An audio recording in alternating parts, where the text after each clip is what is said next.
An ancient computer stood dormant underwater for thousands of years. When it was first discovered in the early 1900s, people confused it with a boring lump of metal and wood. But once it was properly studied, the Antikythera Mechanism shook up what we knew of the ancient Greeks and their knowledge of astronomy. Is it really a computer? Depends on what you consider one to be. We know that the first mechanical device of this kind was designed in 1822 and could only help with simple calculation.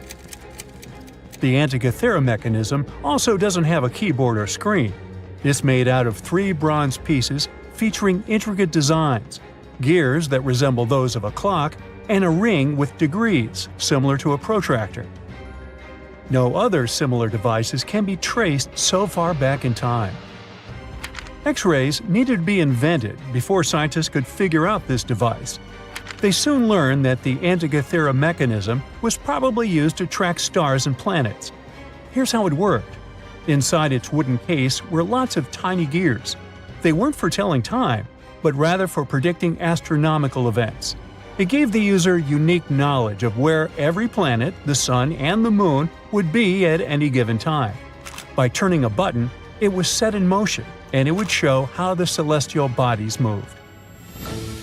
One of its biggest mysteries is those planetary pointers. It's common knowledge these days that planets owe their specific movements because they're orbiting the Sun for the most part. Some believe the Greeks back then weren't that advanced with their astronomy to know this. A few ancient Greek scholars proposed the idea of the Sun being at the center of the known universe, but it wasn't a widely accepted theory. The reason why is simple. If the Earth was spinning on its axis and revolving around the Sun, why can't we feel it move? Some parts of the Antikythera Mechanism may still be at the bottom of the sea, while others may be lost forever. So we may never know the truth about its purpose. The official story about the first battery?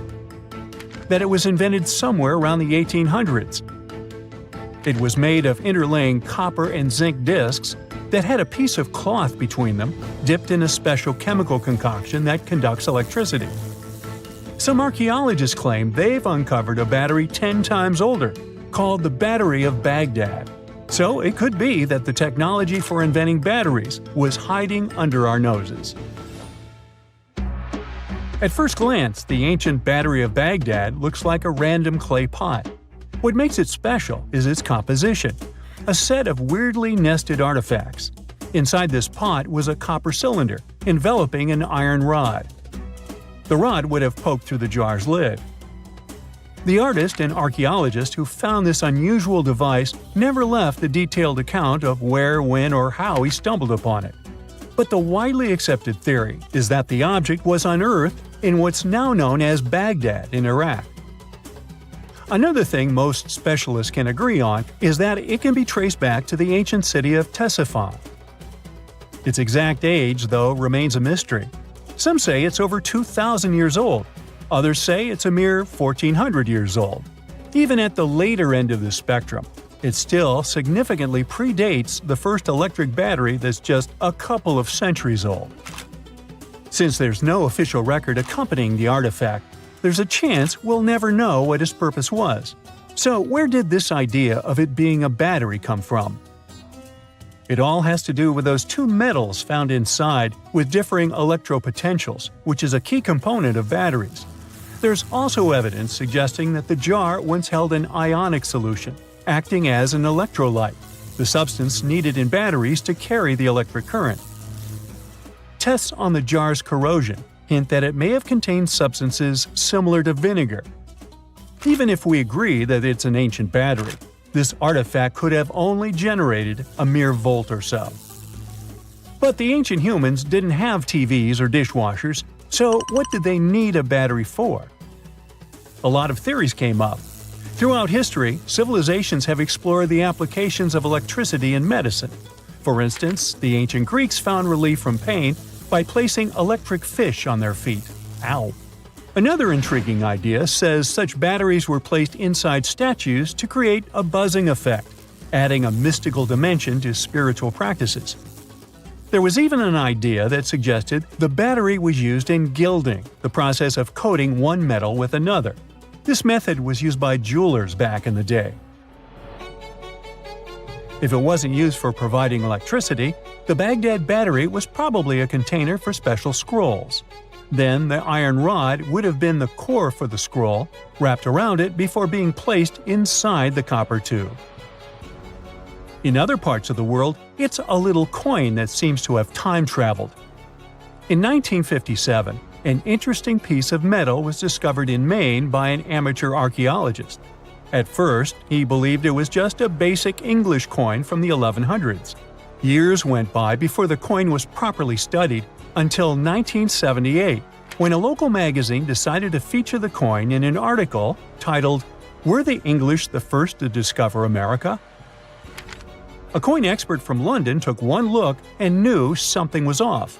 The coin didn't look English at all, but rather like a Norse penny, dating back to the late 11th century. How did a Viking coin end up in Maine? A Norwegian coin expert then paid a visit to the Maine State Museum to inspect the artifact up close, and confirmed its authenticity. How it got there remains a mystery. Some speculate that it traveled through trade routes, exchanging hands until it wound up in Maine. Others think it might have been part of a larger Viking settlement that we've yet to uncover. But then there are the skeptics who think there's something fishy. That initial amateur that discovered the coin had some connections that could have helped him get his hands on a Norse penny. Plus, around the same time, there was a whole bunch of Viking-related hoaxes floating around. The idea of Vikings cruising around America isn't entirely new, though. Icelandic sagas have hinted at it for centuries. But it wasn't until the discovery of an archaeological site in Newfoundland that people started taking it seriously. It still doesn't confirm if the penny was legit or not. The city of Rockwall in Texas is famous for its live music and family-friendly vibe. But it got its name from a curious rock formation still shrouded in mystery. Beneath the city's surface lies a series of hard mineral stones stacked in a way that resembles a massive wall of rocks. For more than a century and a half, people have pondered the origins of this mysterious structure. Could it be the handiwork of ancient humans, left behind as a testament to their ingenuity? Or is it simply a natural phenomenon, shaped by the forces of geology over millions of years? The formation has been spotted in over 10 different locations around the city, stretching both above and below ground. In their quest for answers, scientists have conducted various tests on the rocks that make up the wall. One geologist suggested back in 1901 that the formation was just a naturally occurring sandstone dike. Subsequent studies have supported this idea, with experts from the University of Texas at Dallas confirming that the rocks formed over millions of years through the deposition and hardening of sediment. Despite the scientific consensus, there are still those who believe there's more to the Rockwall Formation. Tales of steps, archways, and even corridors have circulated for decades, supported by old newspaper reports and local folklore.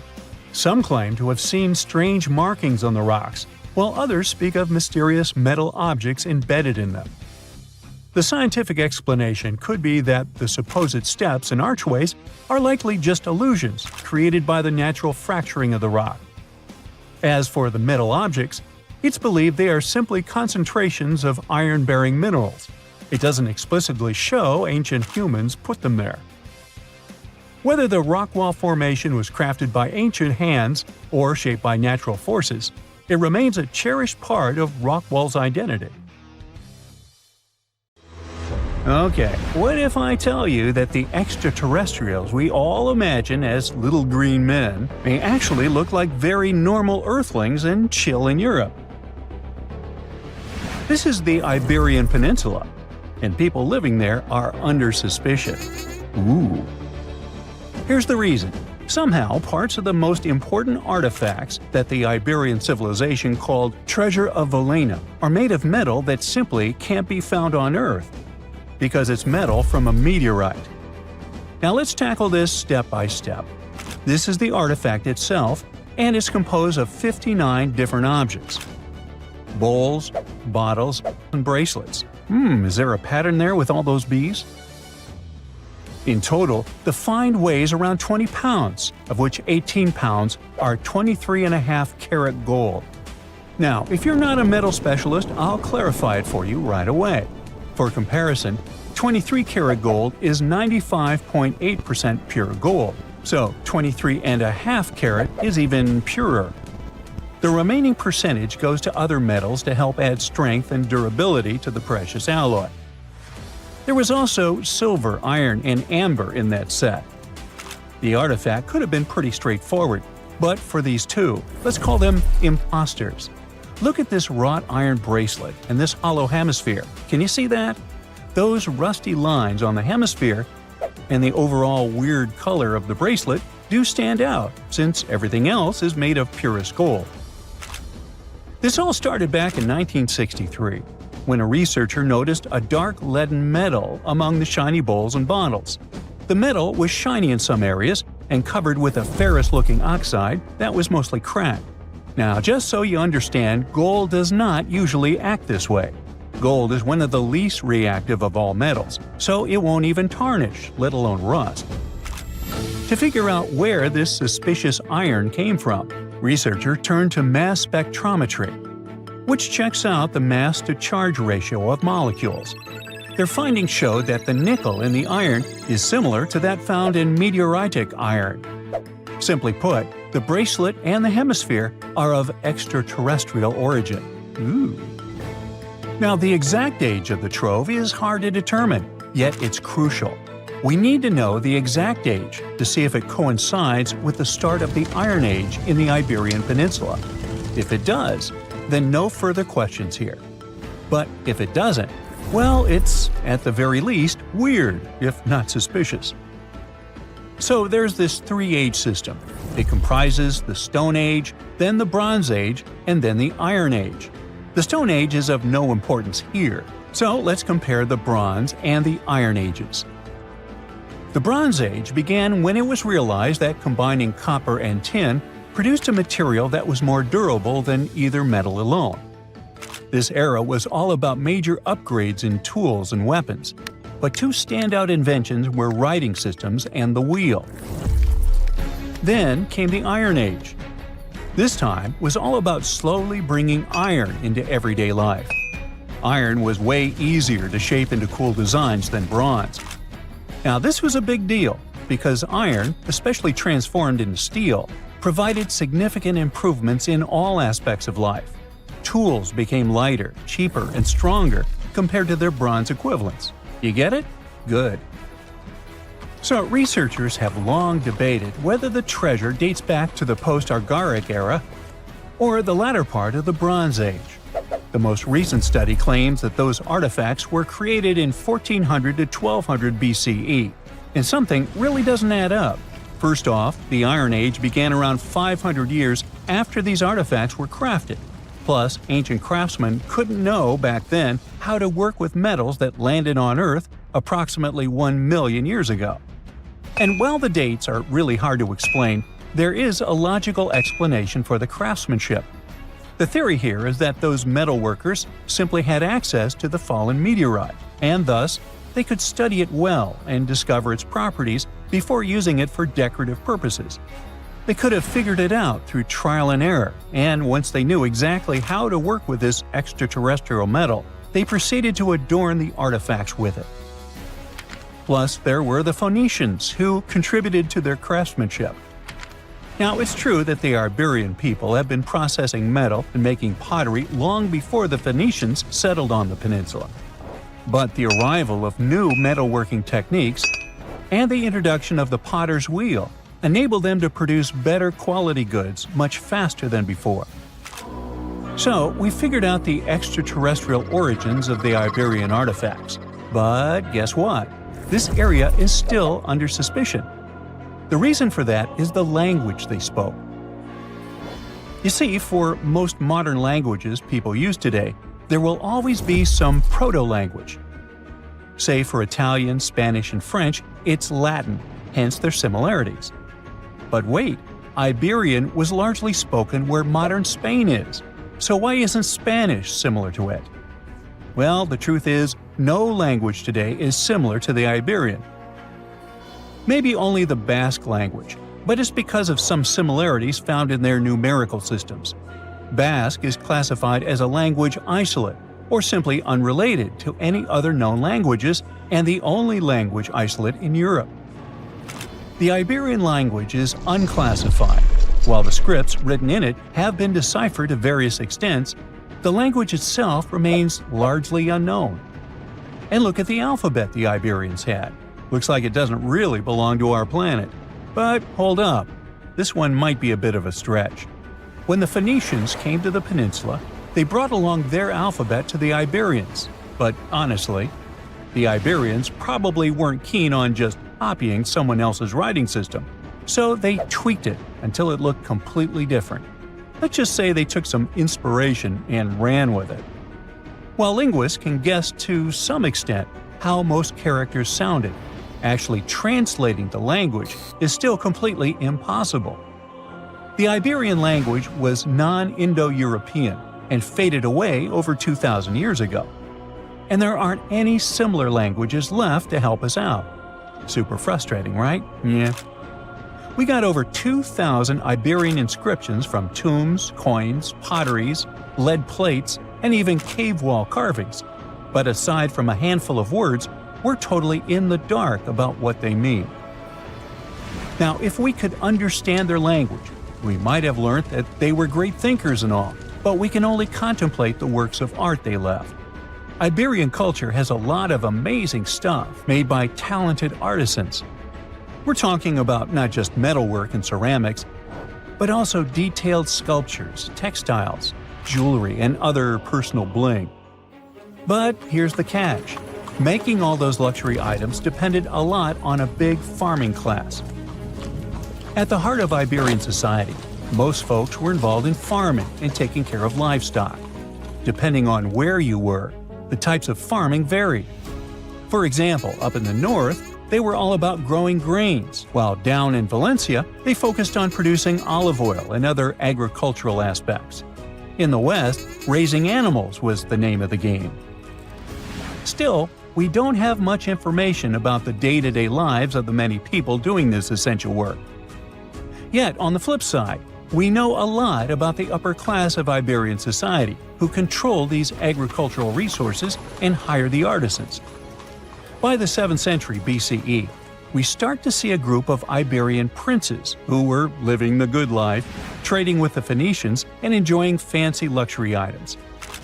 You can spot this elite class in their burial practices.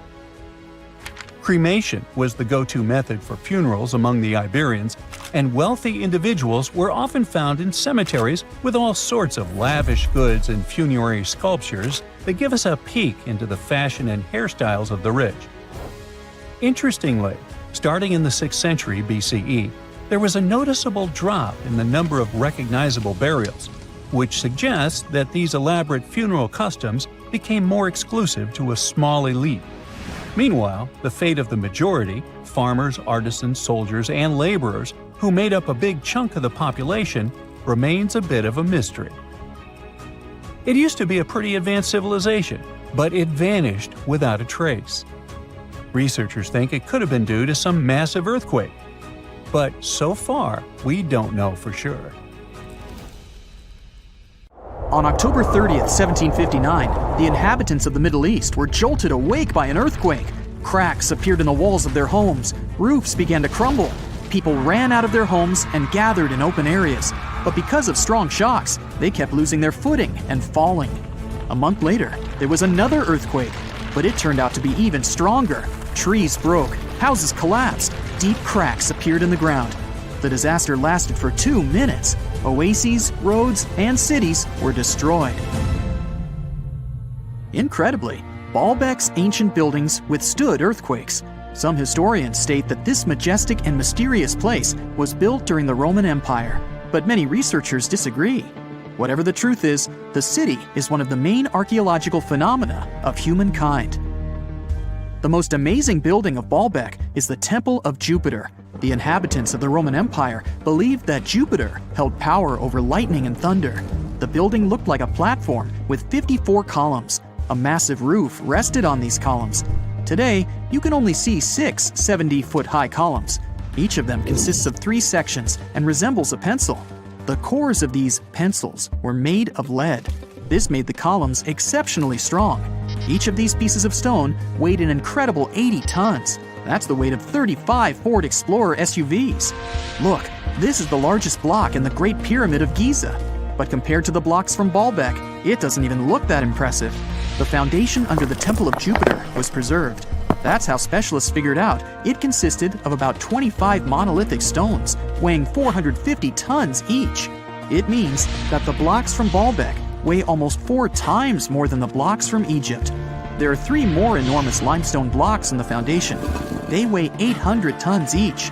This is more than twice the weight of a Boeing 747 plane.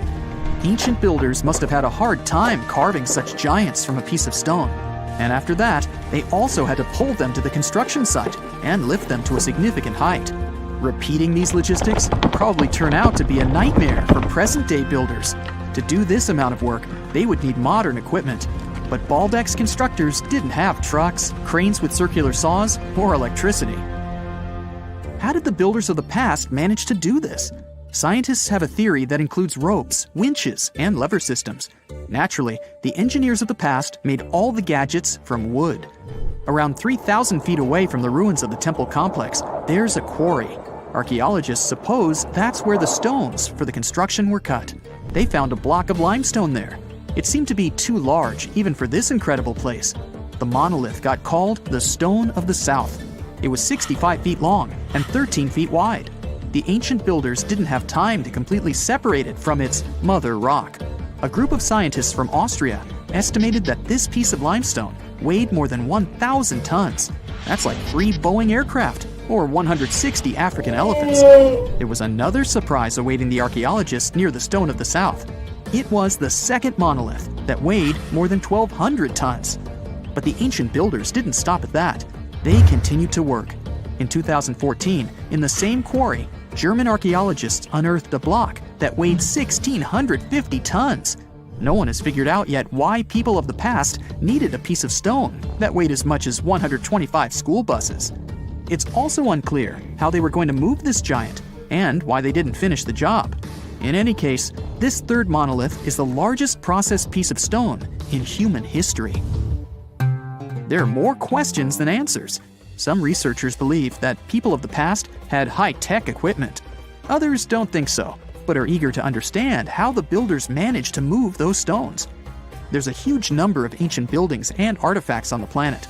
Lots of them make researchers scratch their heads. Near the Pyramid of Djoser in Egypt, archaeologists have found a network of tunnels.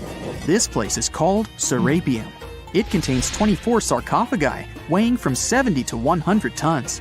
The giant boxes are carved from a single piece of granite and covered with heavy lids. The sarcophagi are perfectly symmetrical. To the touch, their walls are as smooth as glass. Even with the current level of technology, this is very difficult to do. But the ancient Egyptians managed this feat. The Lycurgus cup is a priceless artifact and example of ancient nanotechnology. It's made of glass that can change its color. If you put a source of light in front of the cup, it turns green. If the light is behind the goblet, it becomes deep red. In this case, the figure of Greek king Lycurgus turns pale purple. Scientists understood how this color change worked only at the end of the 20th century. Through microscopes, they saw nanoparticles of silver, gold, and copper. They had been added to the glass matrix. Thanks to this, you can observe a color change called dichroism. Interestingly, the gold and silver were grounded into a fine dust. It's almost impossible to do this by accident. Most likely, the ancient experts knew for sure what they were doing. Bolivia has a curious place called Puma Punku. It looks as if an ancient giant played there with an enormous construction set. And after the game, they forgot to put the pieces back into the box. But there are no giants, and the huge stone blocks were carved by ancient builders over 1,500 years ago. Some of the rocks weigh 100 tons. The blocks were brought to an altitude of almost 13,000 feet above sea level from the quarry 60 miles away from the construction site. There's no forest in that area. This means the builders couldn't use trees to make wooden rollers. The monument belongs to the Inca civilization. Scientists are sure they didn't know anything about wheels. In 1992, the inhabitants of a Chinese village decided to drain a pond. Their ancestors had been using it to wash clothes and catch fish for hundreds of years. They kept pumping the water out for 17 days. At the bottom of the reservoir, they made an unexpected discovery. The villagers saw an entrance to a cave going down to a depth of 100 feet. The incredible find was named the Longyou Caves. Unknown builders carved out 320,000 square feet of galleries. There are separate rooms, bridges, pools, and columns that support the ceiling. The walls of the cave are covered with strange carved lines and patterns. Scientists haven't found any information about who built the caves and why they did it. The construction technology also remains a mystery. Antonio Stradivari lived in Italy in the 18th century. He created musical instruments. More than 600 of his works have survived to this day. 500 of them are violins. One of the instruments was sold at auction for $16 million. The violins made by this master sound clear and deep. Researchers can't understand why Stradivarius instruments produce such unique sounds. Perhaps it's all about the varnish the master used to cover the violins. The answer may also lie in the wood the instruments are made of. In those days, Europe had a cold climate. Because of this, the wood became denser, and the instruments made of it sounded especially pleasing to the ear. In the Indian city of Delhi, there's a 23-foot-high pole. It weighs 6.5 tons and is made of 98% wrought iron. The 1,600-year-old pillar has no signs of rust or decay. Scientists believe that the monument is so well preserved thanks to the dry weather and the chemical composition of the metal. It might be resistant to corrosion. And still, researchers don't know how the blacksmiths managed to make an iron pillar that's not afraid of rust.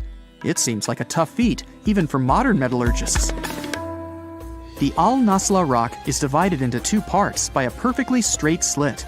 Each boulder stands on a small pedestal. Some people believe this is the evidence of ancient laser technology. But geologists think the split happened due to the ground shifting or natural vibrations that occurred under the rock. This process led to the appearance of the crack. It had been deepening for thousands of years, and gradually, the natural monument took the form you can see today. There you are, trekking across a desert on foot. It's hot, you're terribly thirsty, and now you gotta walk around this stupid wall. Wait, a wall in the middle of a sandy, lifeless nowhere? Exactly, a wall in the northern Saudi desert. Archaeologists have just made a super exciting discovery, and what they found was not just a single wall. No, it was a whole ancient walled city that might date back to 2400 BCE. They think this place was home to around 500 people and could have been used for 1,000 years. This discovery is groundbreaking. It means that the area could have been way more advanced than anyone expected. The city was well organized, with different zones for living, towers and strong walls for protection, and different sections for all kinds of daily life. This ancient city, now called Al-Natab, was basically an oasis town, and it's great since it can give us a peek into what life might have been like in this desert thousands of years ago. Apparently, they had clearly separated areas, like residential sections, a cemetery, farmland, and even a town center. This oasis city, found in the Khaybar area, is the first big organized settlement from the 2nd or 3rd millennium BCE that researchers have uncovered in northwestern Arabia. The first surveys show that this town, which covered about 6 acres, had several districts, including the residential area, the cemetery, and the legal one, with courts. The houses were set up in neat rows, all connected by small roads.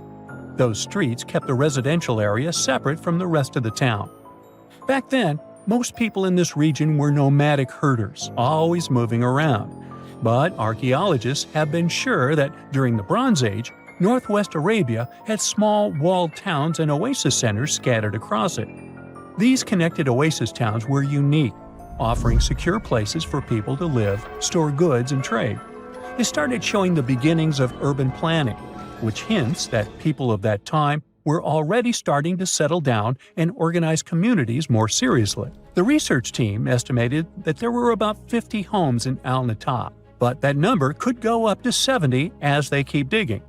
They think that a few hundred people lived there, and probably one of the coolest things is that some houses went up to 3 stories tall. Built on a slope near a couple of major trade routes, this city was set up in a prime spot.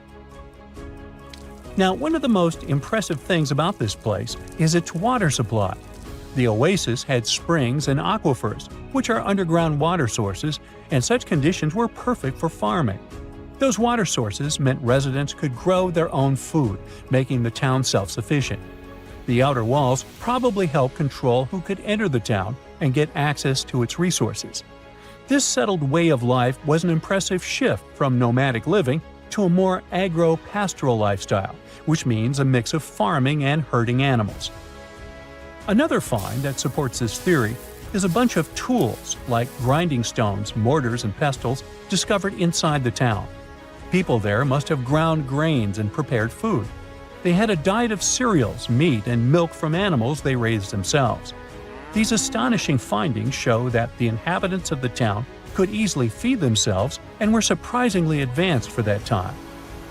Thanks to better access to Saudi Arabia in the past couple of decades, archaeologists now have a much clearer picture of what life there was like thousands of years ago. The most exciting thing is that Al-Nata might have been part of a whole network of similar fortified oasis towns spread across the region, and all of these connected sites could show us how trade routes and small settlements worked together at that time in that arid area. Now, at the same time, this recent discovery isn't the only one that has the scientific world buzzing with excitement. How about we visit Egypt and see for ourselves? After all, archaeologists have just found a stash of ancient Egyptian and Greek treasure underwater.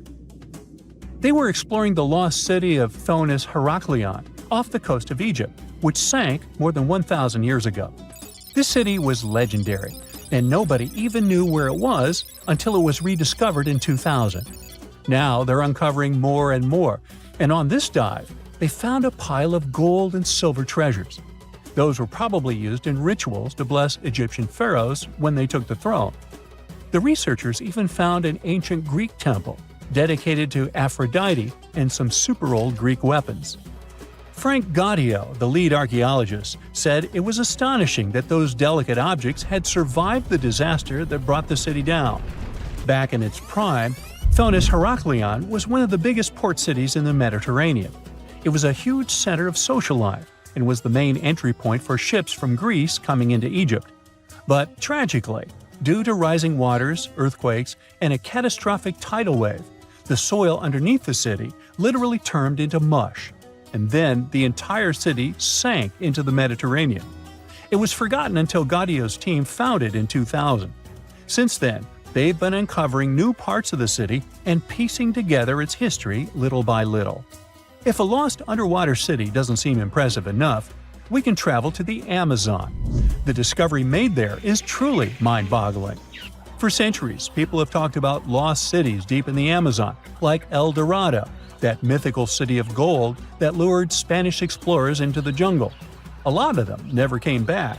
Then, in the 1900s, a British explorer named Percy Fawcett went searching for what he called the lost city of Z, and he too disappeared. But now, finally, scientists have actually found proof that those lost cities in the Amazon were real all along. A team of scientists use a tech called LiDAR, which basically allows you to see through thick jungle from above by bouncing light beams off the ground. They flew over the jungle in Bolivia in a helicopter about 650 feet up and mapped out those hidden ancient cities.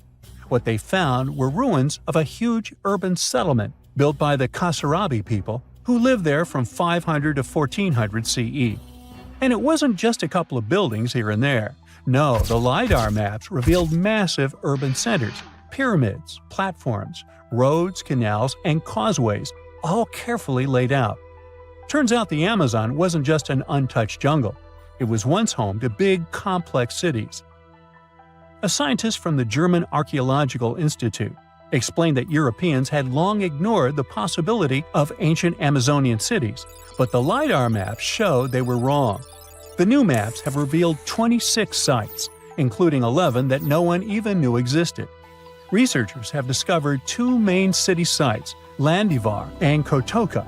They had massive moat causeways stretching out like spokes on a wheel, linking the main cities with smaller surrounding settlements. Some of the canals even connected the cities to rivers and a big lake, which allowed water to flow through the area. Over the years, scientists found scattered ruins all over this region, but the thick jungle made it nearly impossible to connect the dots and see if or how they were related. With LiDAR, the whole layout came to life, showing that those sites were part of a much larger, organized urban system. It's now also clear that the sites had a greater meaning, since everything is lined up in a way that could be symbolic of the spiritual beliefs of the inhabitants. The Kasarabi culture isn't as famous as the Maya, but they had a thriving society in an area that faced huge challenges, like yearly flooding. And although the nearby Andes had their own monumental sites, the Kasarabi were doing something absolutely unique. They even had reservoirs to store water, which suggests they might have been dealing with occasional droughts, which is pretty unusual for the Amazon. Actually, those terrible droughts could be why the Kasarabi eventually left their cities around 1400 CE. In 1936, British Egyptologist Walter Bryan Emery found a small object in the desert that made people debate whether it was an elaborate stone model of a flying saucer or even a hyperdrive from a spaceship that belonged to some advanced civilization that visited the Earth. Emery spent years excavating sites along the Nile River Valley, especially in the huge ancient necropolis of Saqqara. He found countless treasures from ancient Egypt, and the most bizarre one was definitely from the tomb of a high official, Sabu. Historians don't know exactly who he was for sure. Some sources say he was a king's son. His burial at Saqqara means he was an important figure in the royal court. There are no records from this early period he lived in, so Sabu's role and fate are still a mystery.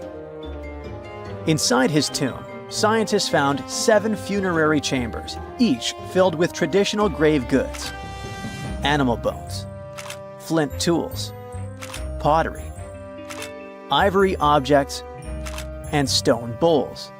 And then there was a strange, broken artifact that became famous as the Disc of Sabu. It resembles a shallow, round-bottomed bowl, but with 3 delicately carved, curved lobes spaced roughly 120 degrees apart around its perimeter. These lobes are separated by 3 holes, and at the center, there's a thin tube. The material used to build the disc is metasiltstone, or schist. This type of rock is fragile, highly porous, and super difficult to carve. It flakes easily and crumbles under pressure. So how they made the disc out of it with rather simple stone and copper tools from 3000 BCE is still a mystery. The next big question is why they decided to bury Sabu with it. Perhaps if we knew its true purpose, it would make more sense. When it was first discovered, archaeologists thought it was nothing more than a vase, an incense burner, or a ceremonial decoration. But those who took a closer look from the point of view of an engineer decided it could actually be a component of a larger mechanism. An amateur historian made an exact copy of the artifact with a 3D printer, and it turned out that the Disc of Sabu was an ancient impeller, a crucial part of a centrifugal pump. When they put it in a housing and span at high speeds using the small central shaft, the disc was able to displace water. When it was tested without a housing, the disc created a powerful vortex. It became clear that the curved lobes and slightly concave shape of the disc weren't random. It was probably all engineered to move water with remarkable efficiency, like a powerful pump mechanism. Ancient Egypt's entire civilization depended on irrigation. Later dynasties perfected basin irrigation and managed to control the rise and fall of the Nile to take the most from agriculture. So, the engineers of the first dynasty may have been experimenting with advanced irrigation techniques thousands of years earlier than scientists previously thought. But then again, some people have doubts schist is strong enough to be used for a pumping mechanism. They suggest that artisans from Egypt's first dynasty were trying to recreate an even older object, using whatever tools and materials they had. It could be a stone replica of something originally made from metal, possibly belonging to a civilization far older and more advanced than ancient Egypt itself. One Swiss author takes this idea even further and proposes that the disk is a copy of a component from an extraterrestrial spaceship's hyperdrive, or stone model of a flying saucer. One French researcher believes the disk of Sabu was part of a secret massive factory system to manufacture sodium carbonate inside pyramids. Some people suggest that the disk may have been a primitive tool for weaving ropes. The lobes held strands of silk or fiber that were twisted into twine when it was spun. Or it may have been a gigantic lamp. Another historical mystery is a map from 1513 that is believed to be the oldest surviving detailed map showing the Americas. The author of the map is a Turkish captain, Piri Reis. He never crossed the ocean himself and put together this map from 20 regional maps. He used an Arab map of India, 4 Portuguese maps showing India and China, and a map of America by Christopher Columbus as he saw it. This last map was lost for many years, so Reis's map gave us an idea of what Columbus must have recorded during his third voyage to the New World. A historian who studied the map suggested that it showed Antarctica in prehistoric times because it strangely resembled Antarctica's true coastline, the way it looked when it was free of ice. But it was later proven that this idea wasn't right. Another idea that rocked the science world was Klerksdorp spheres. They were found in deposits of mineral pyrophyllite in South Africa and looked like tiny ancient cricket balls with lines around the middle. Back in the 1980s, there was a theory that some super advanced pre-flood civilization we know nothing about had made these spheres. One journalist shared stories about how they rotated on their own in a display case. There was also a TV show that invited a psychic who was telling everyone the spheres were pieces of an ancient spaceship. But according to geologists, these spheres are pretty regular spherical objects formed from different minerals than the surrounding rock. The seam-like lines on them are just imprints from the host rock's layers building up over time. The Klerksdorp spheres come in different shapes, from flattened spheres to distinct discs. As for that episode when one of these spheres spun on its own, the curator of the Klerksdorp Museum cleared that up too. He said that when he put one sphere on its glass shelf when the journalist came to visit, the sphere rotated a bit because it's round. There are some gold mining activities going on nearby, so the land where the museum stands often experiences earth tremors. In a remote part of China, there are some bizarre pipe-like formations known as the Baigong pipes. A local explorer found them back in 1996 protruding from Mount Baigong and along the shores of Tosan Lake nearby. Some people thought they were the work of ancient guests from other planets. When scientists tested samples of the pipe material, they found out that they contained mostly common minerals, but there was a mysterious 8% of unknown stuff. Some extra tests showed that these pipes had been there before humans. Chinese geologists later visited the site and suggested that these pipes were formed naturally over time. It was probably fossilized tree roots from the area's super green past. It's still a real mystery with no clear-cut answer. While digging a trench along a river in Romania, workers found a wedge, which is now famous as the aluminum wedge of Aiud, or the object of Aiud. Right next to it, there were some mastodon bones. Those distant relatives of elephants lived 11,000 years ago. So some people concluded the wedge is of the same age. The cool part is that it's made of aluminum, but this metal wasn't discovered until the 1800s. This material requires serious heat to produce. The wedge is said to be covered in a thick layer of oxide that's been sitting there for hundreds of years. Some folks believe this wedge must have crash-landed here on a spacecraft from some other planet. Some scientists think it's all a hoax, and others suppose it might be a human-made object with an unknown purpose. Scientists have recently discovered Leonardo da Vinci's hidden passages under a medieval castle in Italy. They followed a newly found 15th century sketch by the creator of the Mona Lisa and found one of the unexplored architectural wonders from the age of the Renaissance. Construction of the Sforza Castle started back in 1358, but it was destroyed about a century later during a local crisis. Then, in 1450, Francesco Sforza, the Duke of Milan, decided to rebuild it on the old ruins. After he passed away, his son Ludovico took over and kept improving the castle. He brought in some of the best artists of the time, including Leonardo da Vinci, to decorate its walls. We can still see Leonardo's frescoes today in the Room of Wooden Boards. While he was working at the castle, Da Vinci also recorded some historical underground passages hidden beneath the outer wall. The drawing, dated between 1487 and 1490, was found at the Institut de France in Paris. The sketch is highly precise, and it proves that Leonardo was really interested in fortification design and was great at documenting existing structures. Historical records show that Ludovico ordered the building of an underground passageway that led straight to a basilica, where his wife was buried. Ludovico married Beatrice in 1491, and they had a happy but tragically short marriage, as Beatrice passed away while giving birth in 1497. The Duke locked himself away for weeks, grew a beard, and wore only black clothes while he was mourning his beloved wife.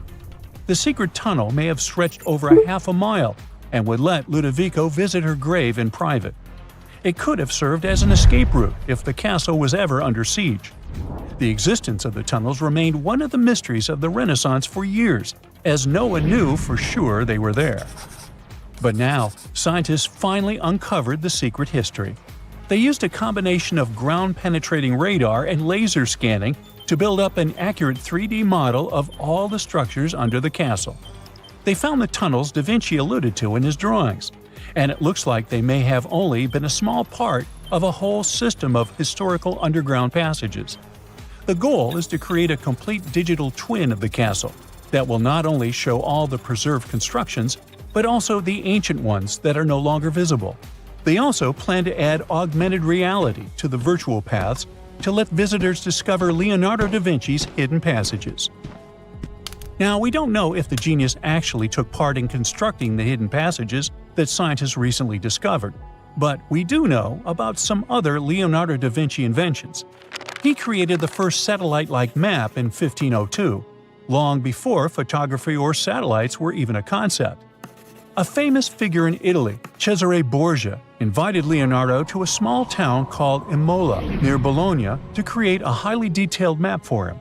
Back then, maps were not very precise, as no one had figured out how to show exact distances on a smaller scale. Instead, people spent a lot of time decorating them with dragons, roses, fancy castles, mountain ranges, flowers, and other artistic details. These maps look more like beautiful paintings meant to be displayed, rather than practical tools for navigation. But Cesare Borgia wanted something truly functional, and Leonardo managed to create something revolutionary in the field of cartography. If you compare satellite images of Imola today with Leonardo's map, the similarities are striking. He captured every alley, curve of the streets, roadways, and even the exact sizes of the buildings. And he did it all by hand, using just a pencil, ruler, compass, and several of his own clever inventions. To gather all the necessary data, the genius walked through the streets for weeks using a large wheel that spun as he moved, recording the distance with a cable. Using the magnetic compass, he determined precise directions. He also developed a tool called the bussola, which measured angles inside a circle. With this, he could track the exact turns of each street and the size of the intersections. He figured out the distances between houses and major roads. Then, back at home, he used his notes and calculations to draw the map to scale with incredible precision. In his work, Da Vinci also used a technique developed by Florentine humanist Leon Battista Alberti. He created a mapping method where you could place an entire city inside a circle using polar coordinates. At the center of the city, 8 straight lines met. representing the main directions of a compass. Leonardo used this system to divide the town into 8 sections. He didn't overlook even the smallest buildings, which made his map one of the most advanced of its time. The Italian genius had a big dream to build a machine that could let people fly. He studied how birds, bats, and kites moved through the air and designed a special flying machine. He believed that if he could copy their movements, humans might be able to soar like them. Da Vinci's design looked a lot like a bat, with 2 large pointed wings that stretched over 33 feet wide. He planned to build the frame from lightweight pine wood and cover it with raw silk to make it strong but not too heavy. The person flying it would lie on their stomach on a wooden board in the center. To make the wings flap, the pilot had to pedal a crank with their feet, which was connected to a system of rods and pulleys. There was also a hand crank for extra power and even a headpiece to help steer. As the person moved their hands and feet, the wings would flap and twist, just like a bird's. But there was one big problem. Humans aren't strong enough to make the machine lift off the ground.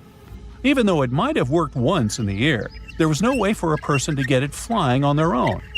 Leonardo probably realized this, but his amazing idea still inspired flying machines that came centuries later. Da Vinci was way ahead of his time with many of his inventions, but his idea for a humanoid robot was especially futuristic. He was working under the patronage of the Sforza family, the one that had those ancient tunnels of Italy built. The genius designed a mechanical knight that could move its arms, turn its neck, and even open and close its mouth. Da Vinci had good knowledge of anatomy and the mechanics of body movements that helped him. His unusual creation used an external system of cables. A hand crank set it in motion, and there was also an internal gear-driven mechanism. About 450 years later, Da Vinci's detailed sketches of the robotic knight were rediscovered in the 1950s. Several researchers tried to recreate the robot from those sketches. In 2002, a roboticist who developed systems for NASA and Lockheed Martin took inspiration from the old notes and built a functioning model of Da Vinci's robotic knight. Another design Leonardo created for Duke Sforza was a special kind of bridge that could be taken apart and carried easily. It was made for defense forces who needed to cross rivers or moats while traveling. This bridge would swing across the water and land on the other side.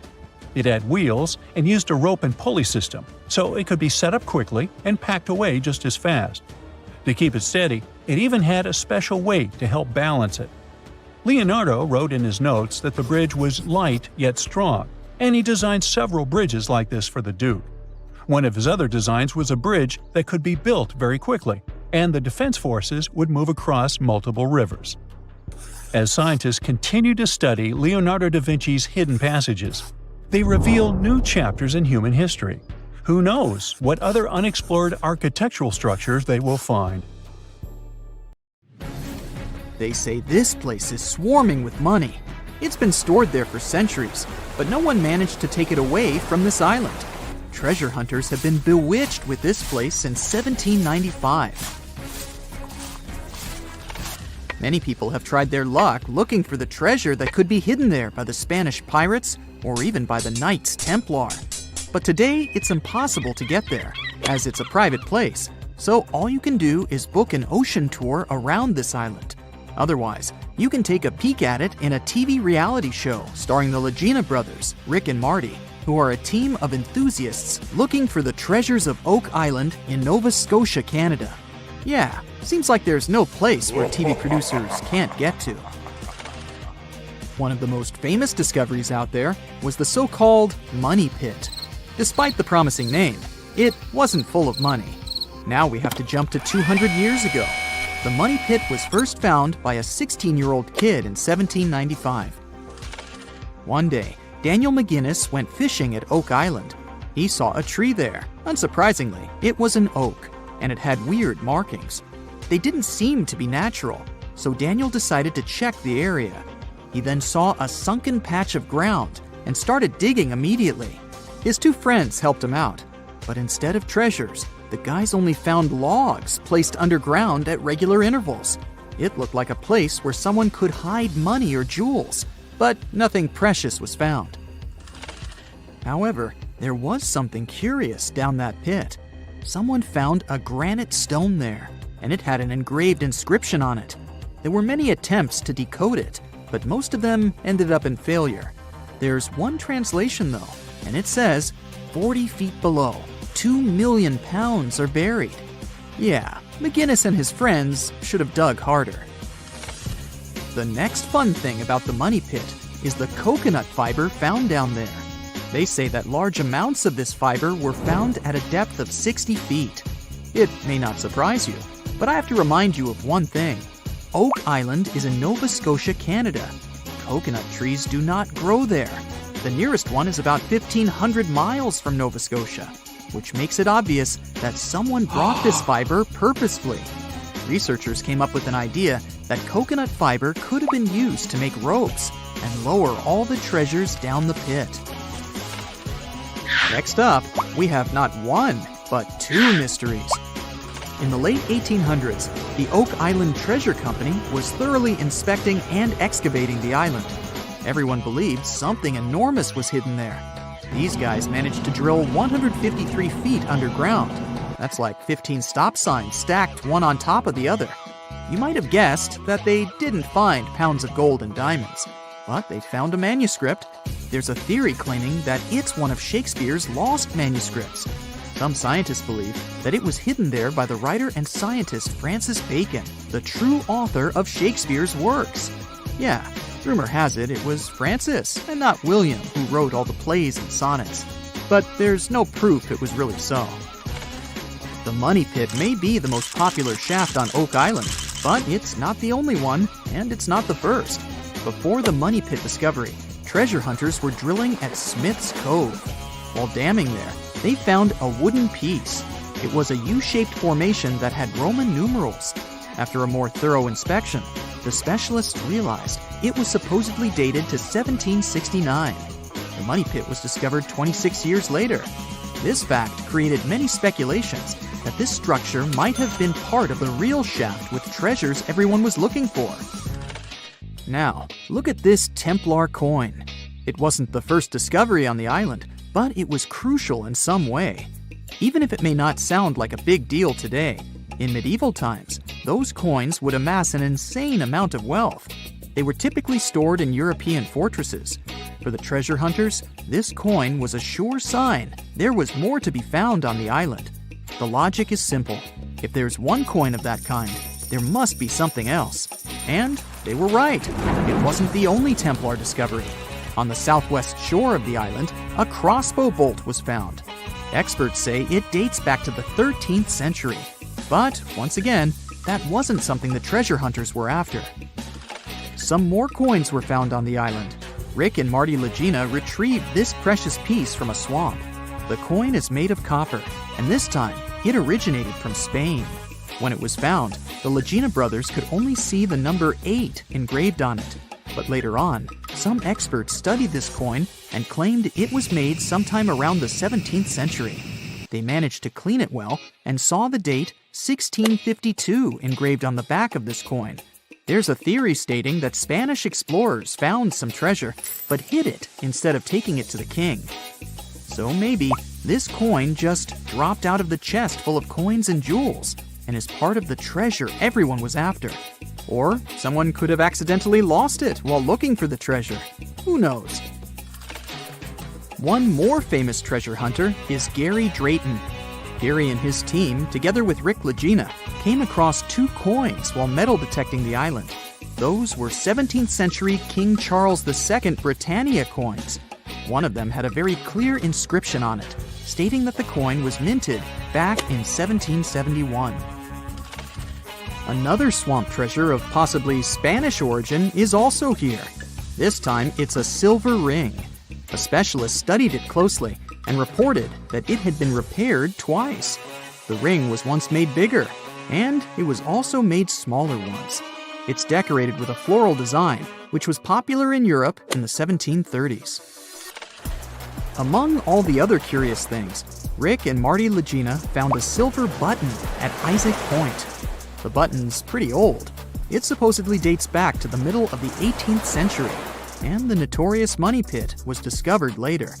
This is why it wasn't a big deal of a find. It could simply belong to some farmer peacefully raising livestock on the island. There's no official record of any chest full of gems and coins found on Oak Island, but enthusiasts did find some jewels there. First off, the team found a brooch with a magnificent red gem. They mistakenly thought it was a ruby, but a professional gemologist stated it was a garnet. The piece was made of silver, and it's pretty old. Experts believe it was made around the 15 or 1600s. Another brooch they found didn't have any gems on it, but it had an intricate design. It's a brooch with a leaf design and an ornate rope. There are 13 branches of the leaf, which instantly created more mystery to the whole treasure hunting. First off, there's a carving with a 13-branched tree on a rock on the north shore of this island. What's more, many people believe that the number 13 is important to the Knights Templar. The enthusiasts also found a brooch not far away from the place where Daniel McGinnis, the guy who found the money pit, lived. The brooch was shown to a professional gemologist, Charles Luton Brain. He had to break it to the team that there were no gems adorning this piece of jewelry. In fact, the stone that seemed to be a gem was just a piece of glass. It was processed using a special technique though, so it was leaded glass. The enthusiasts decided to study the brooch even more and found out that part of the brooch was made of gold. The specialists claim that the brooch dates back to the 14th century. Was it the treasure everyone was looking for? Archaeologists have been studying Petra in Jordan for 200 years, and in 2024, they found something they had never seen before. It's a tomb with at least 12 complete human skeletons and artifacts that are over 2,000 years old right in front of the treasury. Bronze, iron, and ceramic items were placed with the deceased, which shows how people honored their loved ones when they passed away. It's a rare chance for scientists to learn more about the Nabateans, an ancient group of Arabian nomads who built Petra. The objects found in the tomb under Petra's treasury are in amazing condition, but the skeletons became fragile because it's damp inside the tomb. They plan to study the remains and extract DNA to see if the people in the tomb were related. While some scientists are solving tomb mysteries, others have trained AI to find new ancient sites for them. They've created an algorithm that works with a special type of satellite imagery. This technique uses radio waves that can peek under things like sand, soil, and even ice to find hidden objects. AI will help search a huge desert on the Arabian Peninsula called the Empty Quarter for archaeological treasures. The lead scientists of the experiment trained the algorithm to recognize hidden locations using data from a site they had found before. The new tech can discover buried structures within 20 inches, which is very precise. Another groundbreaking tech, LiDAR, which means light detection and ranging, helped archaeologists reveal new hidden cities all around the world. LiDAR can see big structures beneath layers of vegetation and map even subtle changes in ancient landscapes. They use it to scan large areas from a small plane flying over places that aren't so easy to study from the ground, like dense jungle. In 2024 alone, they found new Maya settlements in southern Mexico, gardens, roads, and rivers in Ecuador's Amazon rainforest, ancient ruins on the Pacific island of Tonga, and the remains of 2 medieval cities along the Silk Road route in Uzbekistan. Maybe some smart technology can also explain what Marge Simpson is doing on Earth in an ancient Egyptian tomb from 3,000 years ago. The drawing, featuring a woman with yellow-colored skin, a blue crown, and a green outfit, is alarmingly like the famous cartoon character. If you don't see a resemblance here, I hope you'll at least enjoy an amazingly well-preserved necklace with amethyst and agate beads. It's from another recent find from Egypt, an ancient tomb with 11 sealed burials near Luxor. Archaeologists also found 2 copper mirrors, one with a lotus-shaped handle and the second with a unique design of the deity of the sky, women, fertility, and love in ancient Egypt. The hair of the figurine was originally made from almost 4,000 mud beads. Another awesome find from 2024 is an ancient Greek shrine with intact burials, a sarcophagus, and plenty of gold inside. They think it was built before the year 300 before the Common Era. And the marble lions, also found inside, were made from the same marble as the Parthenon in Athens. Greece is so full of ancient treasures that the city of Thessaloniki will house around 300,000 of those artifacts in their new subway system. Meanwhile, archaeologists in France have found a monument unlike any other, and they can't figure out what it was used for. It's direct proof that people used to live here between the Neolithic and the early Iron Age periods. The coolest part is a monument made of 3 unique shapes that fit together like puzzle pieces. Some gravel found in the monument could mean there used to be a wooden fence called a palisade. People who built it probably used it for protection or decoration. The team studied the layers of soil around the monument to learn more about its origins. The only tools found so far were sharp flint stones, not the cartoon characters, which were used during the Neolithic period. The next step will be radiocarbon dating to figure out exactly how old the site is. Now, the oldest saddle ever found so far was found in the grave of a woman near the edge of the Taklamakan Desert in northwest China. This saddle is the oldest ever discovered. It was crafted from pieces of leather that were sewn together and stuffed with straw and animal hair to make it soft. Now, normally, things made from natural materials like this don't last very long because they rot or fall apart. But the Taklamakan Desert is so dry that it helped preserve the artifact. The herdswoman who used the saddle was buried in her full riding attire, so this proves that not only men used saddles and took part in herding and traveling. Now let's shift to Guatemala, where an ornate jade mask made by the ancient Maya people was waiting for centuries to be discovered. Scientists use radiocarbon dating to figure out the age of the mask. They believe the mask may represent a Maya storm deity, a powerful figure in their mythology. These kinds of masks were often made to honor Maya royalty, and they were placed in the tombs of kings and queens when they were buried. The king's tomb was also decorated with carvings made using tools crafted from volcanic obsidian. After 15 years of searching, scientists may have finally figured out where the altar stone of Stonehenge comes from. They compared the tiny minerals inside the altar stone with rocks from many places in Wales and England and ruled out lots of spots. Then they found the perfect match with a place in Scotland, more than 466 miles away from Stonehenge. This area might even be Orkney, a group of islands in the far northeast of Scotland where a lot was going on during the Neolithic period. The big question now is how ancient people moved such a massive stone so far. The altar stone is over 16 feet long and weighs more than 6 tons. The new theory is that they might have used boats to carry it across the coastline and rivers. Once it was close to Stonehenge, they theoretically dragged it across the land using wooden sleds, ropes, and a lot of teamwork. Meanwhile, in the north of France, an ancient home popped to the surface during the construction of a new house. It turned out to be a luxury urban house for the elite from the 2nd century of the Common Era. The inside of the house was destroyed by a fire, but under the destroyed layer, there are beautiful, real-size fresco paintings. Turkish archaeologists unearthed the arm and foot bones of elephants that lived around 9 million years ago. They also found fossils of early horses, giraffes, and even saber-toothed cats. They've already identified 43 distinct types of animals from this site and collected more than 4,000 fossils. One more cool find from Turkey is a 64,000-year-old workshop inside Longyou Cave. It looks like people used it for 24,000 years non-stop. There are some tools inside, like flakes and blades, which were made inside the workshop. In eastern Turkey, a farmer accidentally found a 1,000-square-foot mosaic from the late Roman or early Byzantine period just beneath the dirt. Experts say it's a one-of-a-kind thing from this region, and it's still in one piece after all this time. The pattern shows dozens of trees, plants, and animals that were found in ancient Turkey. There could be more treasures in the area, so they plan to keep digging. Our final stop will be in Sicily, where archaeologists uncovered a huge ancient thermal complex.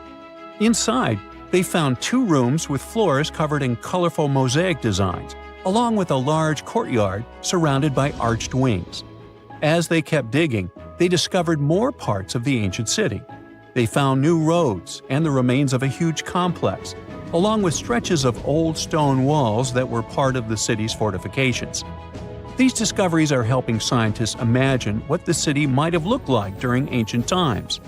No one knows for sure whether the bathhouse was built by the Greeks or the Romans, since both civilizations lived in Sicily long ago.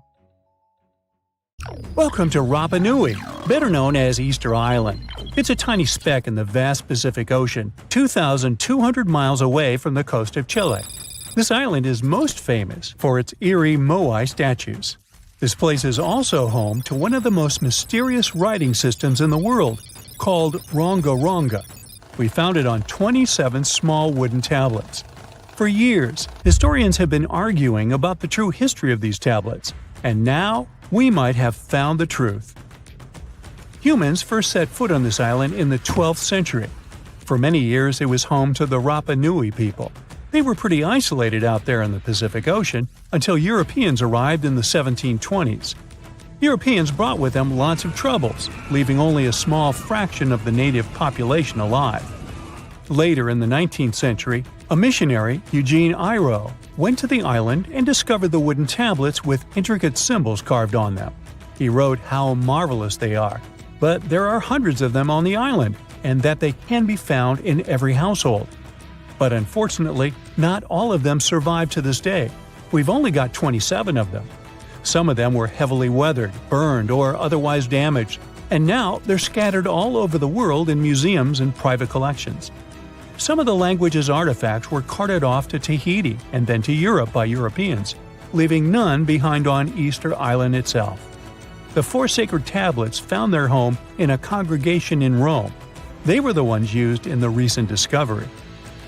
For years, historians have been arguing whether this writing system was made up by the islanders themselves or they borrowed it from Europeans. To find the truth, they decided to use a technique called radiocarbon dating. All organic materials like wood, charcoal, and so on contain a tiny amount of a radioactive form of carbon called carbon-14. When life comes to an end, things stop taking in carbon-14, and the amount they had starts to decay over time. By measuring how much carbon-14 is left in a sample, we can assume how old this sample is. This is how we learn the age of many fossils and artifacts. So, they looked at the age of some Ronga Ronga tablets.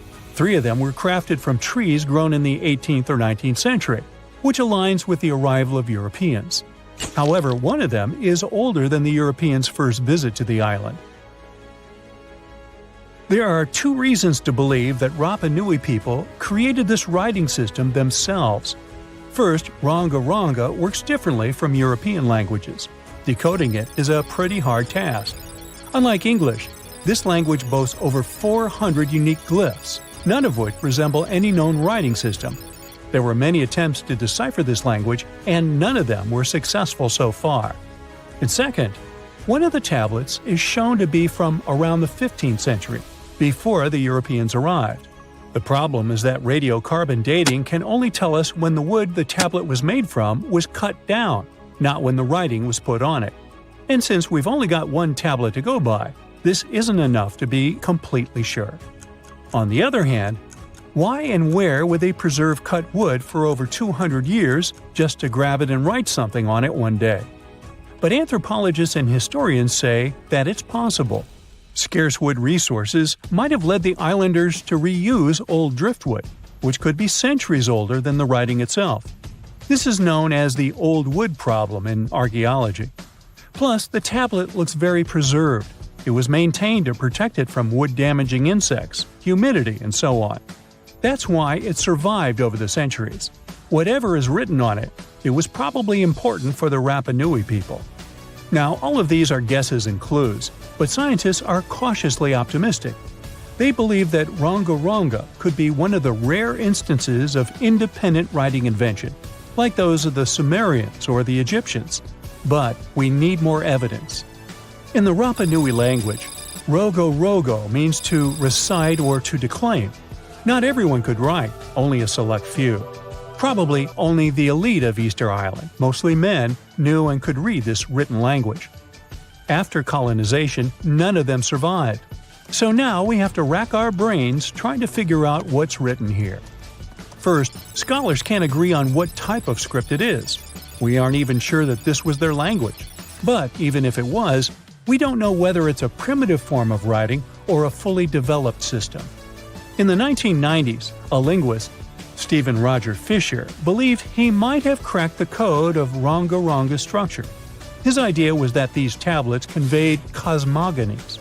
Cosmogonies are stories or narratives that explain how the universe was created and how natural phenomena came to be. They often come from ancient traditions and cultures, like those found in East Polynesia. The tablets could have talked about things like how the world began, where everything came from, and how different aspects of nature, like the stars or the mountains, were formed. This would also explain why only the wise elite could write. Fisher thought that Ronga is a mix of logographic and semasiographic systems, which means that some symbols represent spoken words, while others represent ideas or concepts. But deciphering them would be very hard because it requires extensive memory and knowing context, because the symbols are more like hints than complete expressions. However, other language experts disagreed with his ideas, saying there were problems with how he put together his theory. Unfortunately, Fisher couldn't prove this hypothesis. Maybe these are just drawings. If we look at the tablets, there are some things that look recognizable: people, animals, plants, and geometric shapes. There are some birds. One of them looks like a frigate bird, which Rapa Nui people associate with the deity Maki Maki. There are also fish, centipedes, and so on, or at least these glyphs look like them. Could it be just art or a form of decoration? Maybe, but there are some problems. The glyphs show a high degree of complexity and structure. They also keep the same style. For example, there are several symbols that show something human-like with a raised hand. The only difference is different heads. As if it wasn't complicated enough, this unique writing style also uses a system known as reverse boustrophodon. This means that each alternate line is flipped upside down, resembling nothing seen elsewhere. We don't know why they would turn the tablet upside down after each line. But all this shows that they had some sort of system and organization behind these symbols. Plus, it seems like they use these tablets every day for some practical purpose. But there's some hope for the future. New technology, like AI and other computer programs, might help us understand lost languages. We already started creating algorithms that could help us solve other mysteries, like the Voynich manuscript. Academics even organized the Vesuvius Challenge, a machine learning competition that, in 2023, cracked the riddle of the ancient Herculaneum scrolls. The scrolls were buried under volcanic mud after the catastrophic eruption of Mount Vesuvius in 79 AD. In real life, the scrolls are very fragile, so deciphering them would be a very hard task. But with digital scanning and machine learning, it's much easier. They have a rich history. They most likely belong to the personal library of an Epicurean philosopher named Philodemus. These scrolls contain very important insights into Greek philosophy and Latin literature. If we decipher more of them, we'll learn more about the rich history of the Roman Empire. Now, have you ever seen cricket balls that are 3 billion years old? Klerksdorp spheres were found in deposits of the mineral pyrophyllite in South Africa and rocked the science world. They do look like tiny ancient cricket balls with seams like lines around the middle. Back in the 1980s, some folks claimed these spheres had been made by an advanced pre-flood civilization we know nothing about. One museum curator shared stories about how they rotated on their own in a display case. There was also a TV show that invited a psychic who declared the spheres were pieces of an ancient spaceship. But according to geologists, these spheres are actually pretty common concretions or spherical objects formed by different minerals than the surrounding rock. The seam-like lines are just imprints from the host rock's layers building up over time. The Klerksdorp spheres come in different shapes, from noticeably flattened spheres to distinct disks. As for that episode when one of these spheres spun on its own, the curator of the Klerksdorp Museum cleared that up too. He said that when he put one sphere on its glass shelf when a journalist came to visit, the sphere naturally rotated a bit because it's round. The area where the museum is located often experiences earth tremors from gold mining activities nearby. The oldest known human-like footprints could be 6 million years old. They were found on the Greek island of Crete in 2002. If the number is correct, it would mean that early human ancestors may have migrated between Europe and Africa much earlier than we previously thought. This doesn't mean Africa is not the cradle of humankind, though. It could just prove that early human ancestors moved back and forth between continents. Some researchers believe the footprints were left by a bipedal creature possibly related to an early human ancestor nicknamed El Greco. According to scientists who studied them, the footprints have a very human-like shape, with 5 toes and a parallel big toe. Some scientists are skeptical about it and suggest the prints might be from a late European ape. The new study analyzed fossilized marine microorganisms found in the sedimentary rocks to determine the footprint's age and prove it's actually 6 million years. The next amazing find that keeps scientists entertained is the Dorchester plot. It's a beautifully crafted metal vessel with some fancy geometric designs embossed in shiny silver. The pot was discovered in, who could have thought, Dorchester in 1852 under quite unusual circumstances. During a powerful blast, the pot broke into 2 pieces. Scientists believe it was originally embedded within a rock or boulder known as pudding stone. The rock from which the Dorchester pot emerged is dated to be around 500 million years old. So it could mean the pot itself is also that old.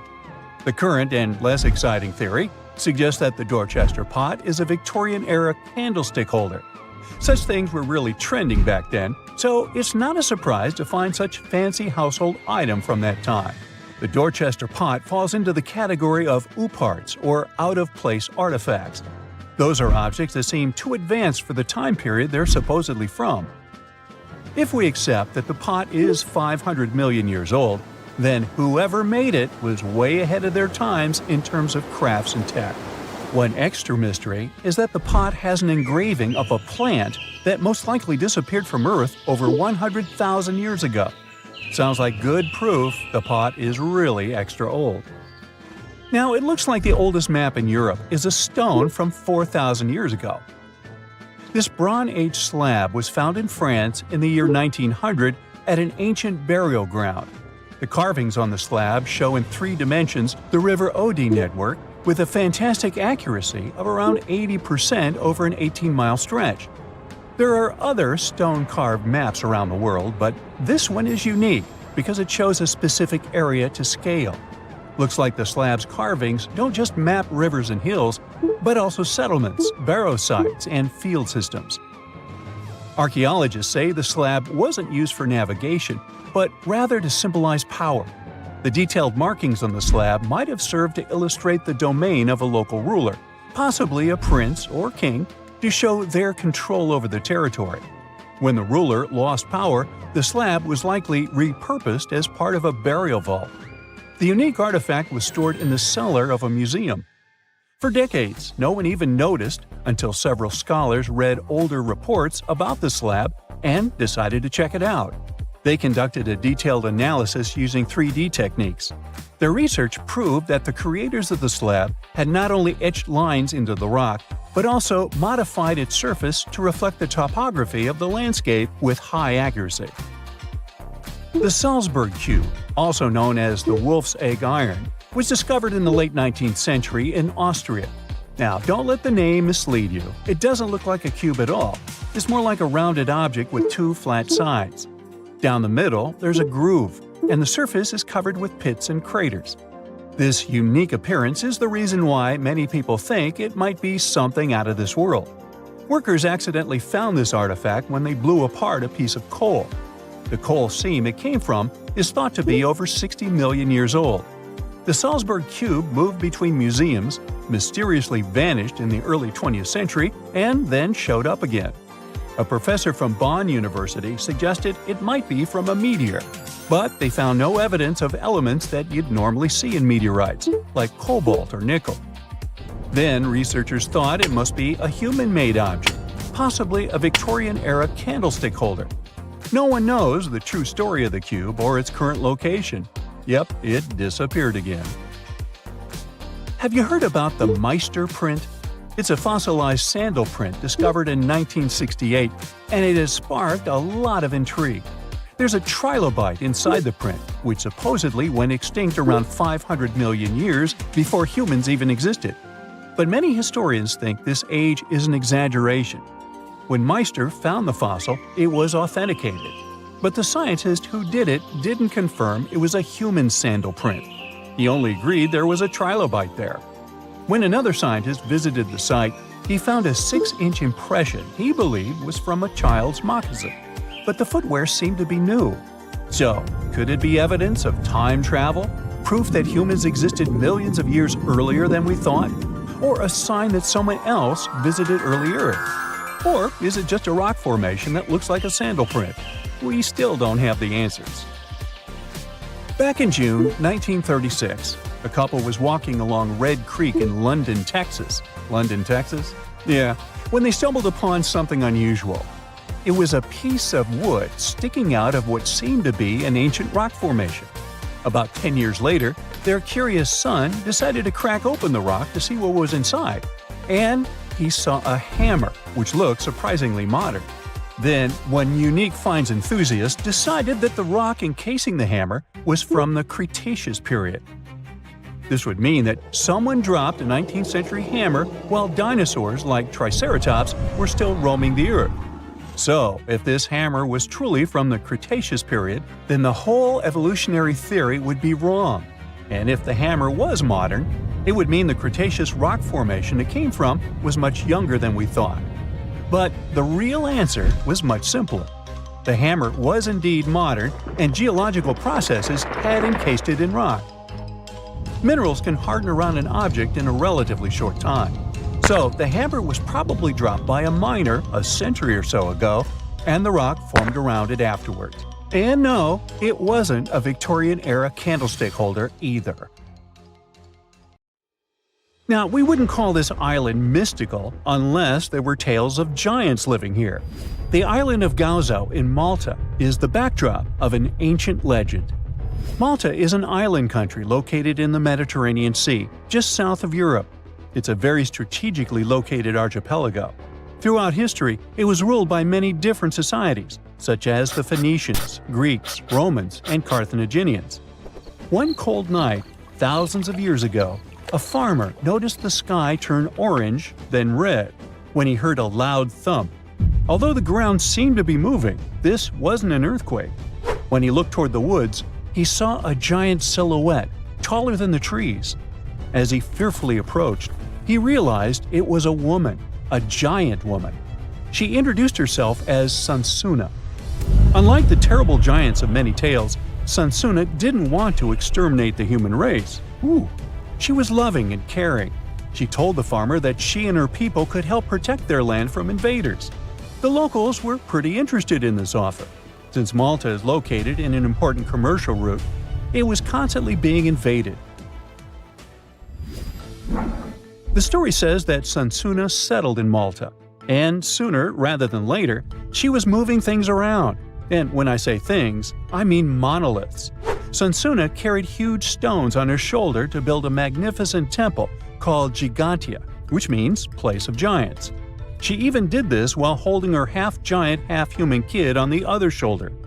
Some say Sansuna lived exclusively on beans and honey, although others replaced honey with water. The funniest bit here is that Malta is the 10th smallest country in the world, but it somehow managed to host giants. Hey, go figure. The temple looked like a giant game of Tetris, with some stones weighing as much as 20 elephants. Some of these monolithic rocks are so heavy, scholars guess it would take 50 men working together to lift just one stone. Now, as much as this is entertaining, humans never proved giants were real, so this story couldn't be true. There's a brief mention of a species of giants called the Nephilim in some ancient texts. The Nephilims would have been terrible giants that wreaked havoc on the earth and only survived until the Great Flood. But nobody ever found real proof of this species really existing on Earth, until this came along. The world of Maltese archaeology unearthed quite a few shocking things in the past years. One of them are known as the hypogeum skulls. Hypogeum is the Greek word for underground, and this incredible site was discovered in the first decade of the 20th century. Back then, Malta's National Museum director received an important phone call. Someone had accidentally dug some impressive bones and asked him to come check it out. The hypogeum looked like an underground city, filled with mazes and rooms that stretched along multiple floors. They were all made with similar limestones as the Maltese temples above ground. The hypogeum was filled with important relics and artifacts. Scientists quickly understood that the hypogeum was built as a type of final resting place for locals. So, along with skulls, they found a lot of bones and skeletons. One of these artifacts were skulls, but these weren't regular human skulls. Rather, they were of the elongated type. To make matters worse, these skulls were hidden from the public for years. People started to talk and created a bunch of theories behind it. The truth is that this discovery was a turning point for Maltese archaeology, although scientists didn't know what to do with it. Some wondered if these skulls were natural or manipulated, since they knew some cultures in the world used head binds to alter their skulls. Other scientists threw in the hypothesis of little gray people or even the legendary giants. Some say that the elongated skulls could have been sculptures that worshipped otherworldly deities. There was no way to confirm any of these theories, so the question remained: who were the builders of Malta's megalithic temples? Now let's take a look at what scientists know. The Maltese megalithic temples have been standing strong since 3500 BCE, which is even older than the pyramids of Egypt. The main dilemma here is that these temples were built even before we invented writing, yet they required advanced technological skills to exist. The Gigantea Temple seems too absurd to have been built by humans. The South Temple has a corridor with 4 oval rooms on the sides, looking like a big shamrock leaf. In one of these rooms, scientists found altars decorated with spiral patterns. It looked like an altar of some sort, indicating early Maltese people used them for ritualistic purposes. The North Temple is similar but smaller, with a very low entrance that makes people crouch down to get inside. You get it? You need to bow down to their deities in order to get into this sacred place. I mean, one can't help but wonder about the secret reasons these ancient builders had to build such a huge temple. I'm thinking they probably cast one of Daenerys' dragons to move the monoliths around. Yeah, I'm joking here. But hey, remember the entrance to King's Landing? Yup, the series used the Medina Gates in Malta as the exterior of King's Landing during Episode 3 of Season 1. Anyways, back to the giants. The ritualistic theory of the whole thing won a few points when archaeologists uncovered these mysterious figures. They're popularly known as fat ladies. These tiny statues have round bodies and faces that show how much they enjoyed life. They kind of look like a miniature Sunzana, the giantess we talked about. Scientists believe these were statues that celebrated well-being and prosperity. It does prove that the people of the time had advanced craftsmanship skills, and they were pretty intentional with their constructions and art manifestations. One of these statues is known as the Sleeping Lady. This Neolithic piece of art depicts the figure of a large woman lying on her side sleeping. After studying it deeper, scientists guessed this statue was meant to represent the Great Reaper. It was found in the hypogeum, which we now know was a huge resting place. This specific statue is different from all the other fat ladies, starting with the hair and the embroidered skirt. Then there's this statue. This is supposed to represent an 8-foot-tall woman and the rim of her skirt. She was discovered in the most unusual of ways. A farmer was trying to plow his field, but he kept hitting large blocks of stone. All the way back in 1915, the farmer called Malta's National Museum director and asked him to come check it out. Some think this is all the proof you need to confirm that Sunsana was real. Others aren't all that sure. But that's not all. The place where this giant statue was buried revealed one of Malta's most impressive archaeological sites, the Tarsian temples. The temples were made from limestone blocks. Some are 20 feet tall and weigh around 20 tons. Zamet, the museum director, kept digging and discovered multiple sites made of megalithic stones. All of them supposedly built by Stone Age farmers, all stranded on a remote island in the Mediterranean Sea thousands of years ago. It just doesn't make sense. I mean, look at these temples in Manidra. This is probably the world's earliest calendar. On the equinoxes, the sun passes directly through the main doorway, straight down the central axis. On the solstices, there are two superb variations. During the summer solstice, the rays fall on the edge of the megalith to the left of the doorway, and during the winter, the rays fall to the right side of the doorway. It's astronomical precision at its finest. And what about the structures in the Hall Tarshan that we've already talked about? This complex is the oldest one in all of Malta. It was built with the purpose of doing animal offerings to deities. Scientists confirm this by unearthing numerous animal bones buried in the soil. They also found a great collection of spirals, indicating that the locals also used this temple for ritualistic purposes.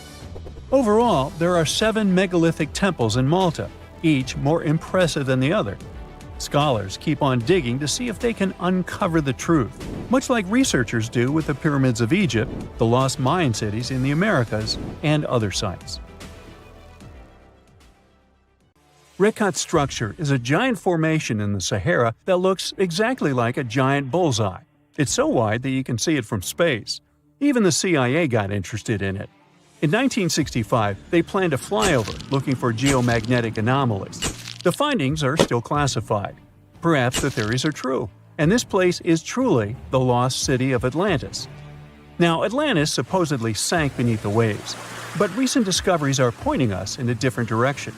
This is an ancient story that goes far back in time, and Plato was the first to mention it. The place had loads of greenery and a curious structure: 3 concentric circles of land surrounding 2 circles of water. 2 key quotes from Plato's writing suggest that Atlantis might not have been a typical island in the middle of the ocean.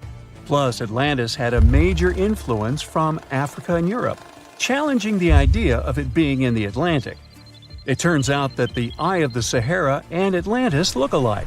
When astronauts saw the Eye of Sahara from above, they initially suspected a meteorite impact crater, but the rings of the structure matched the layout described of Atlantis.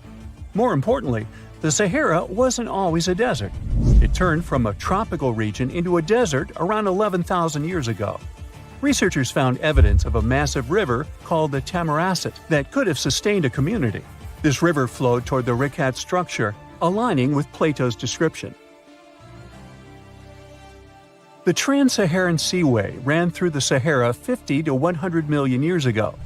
The sea allegedly destroyed Atlantis around 11,500 years ago, likely due to a rapid rise in sea level caused by the end of the Ice Age. NASA's Worldview imagery shows patterns consistent with this theory. Those concentric rings might be a key to unlocking the secrets of our planet's evolution over millions of years. They're shaped by erosion on resilient rock layers, creating a spooky pattern of ridges and troughs. The central peak stands proud at 1,300 feet. The central part has undergone a significant erosion makeover, revealing a circular structure with a raised peak. Unlike impact craters, the Eye of the Sahara flaunts a striking balance and symmetry. Some say it results from rock uplift, sculpted by wind and water. Others think it's an ancient anticline, eroded to reveal its concentric glory. Then there's a salt diapir theory, suggesting that salt's buoyancy sculpted this beauty.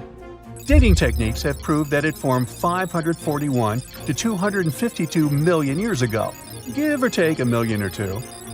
Ancient tools are scattered around the outer rings of the structure near riverbeds. Some older stone tools have also been spotted in the same areas. And still, even though some spear points from the Neolithic period have been found, there aren't many signs that people were living there back then. The area seems to have been used for short-term activities like hunting and making tools. There are other unearthly mysteries that haunt our world. One such enigma is in Norway, the ominous Hessdalen light phenomenon, also known as the Valley of Lights, leaves scientists confused. This valley is 10 miles wide. It's quite isolated, but a peculiar blue box sits high on the hillside, equipped with cameras scanning the valley. The unsettling saga began in the 1980s, when the night sky over Hessdalen erupted with burning fireballs, a recurring spectacle that sent shivers down the spines of those who witnessed it. This wasn't a fleeting occurrence, rather it became a regular thing. Terrified locals reported encounters with these unexplained luminous phenomena, some of which happened near their homes. Unease spread like wildfire. At its peak, there were about 20 sightings every week. The phenomenon made its way into newspapers, magazines, and media worldwide. Soon, people flocked to the valley, hoping to see the lights themselves. In 1984, experts joined the fray, armed with sophisticated instruments like magnetometers, radiometers, and other ometers. What they encountered was mind-bending, lights that defied explanation. Some moved at a leisurely pace, while others raced through the sky at an astonishing 19,000 miles per hour. People tried to explain these lights: airplanes, distant reflections, ball lightning, satellites, planets, meteors. But the speed and how these lights danced ruled out all those theories. We're slowly approaching another mysterious place. This is the greatest subglacial lake among Antarctica's 675 known lakes. It can easily hide unknown life forms. This lake is beneath the East Antarctic ice sheet. Dive about 2.5 miles under the ice, and there you'll see Lake Vostok, located at 1,600 feet below sea level. This lake is 155 miles long and 31 miles wide at its broadest point. With an average depth of 1,400 feet, it's also the world's sixth largest by volume. It's like an underwater city with lofty pillars and deep basins. The secret lake was discovered in 1993, yet it had been waiting to be found down there for over 2,000 years, collecting ancient secrets. In 2012, scientists drilled through the ice, creating the longest ice core ever. They pierced the ice all the way to the lake's surface. The year 2013 brought an unexpected twist when the tranquil waters erupted during the extraction of an ice core, mixing with drilling fluids.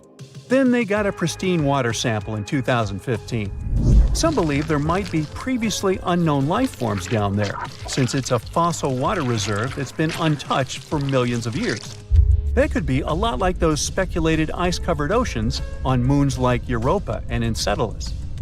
It all started with a theory in the 19th century, suggesting fresh water lurking under Antarctic ice sheets.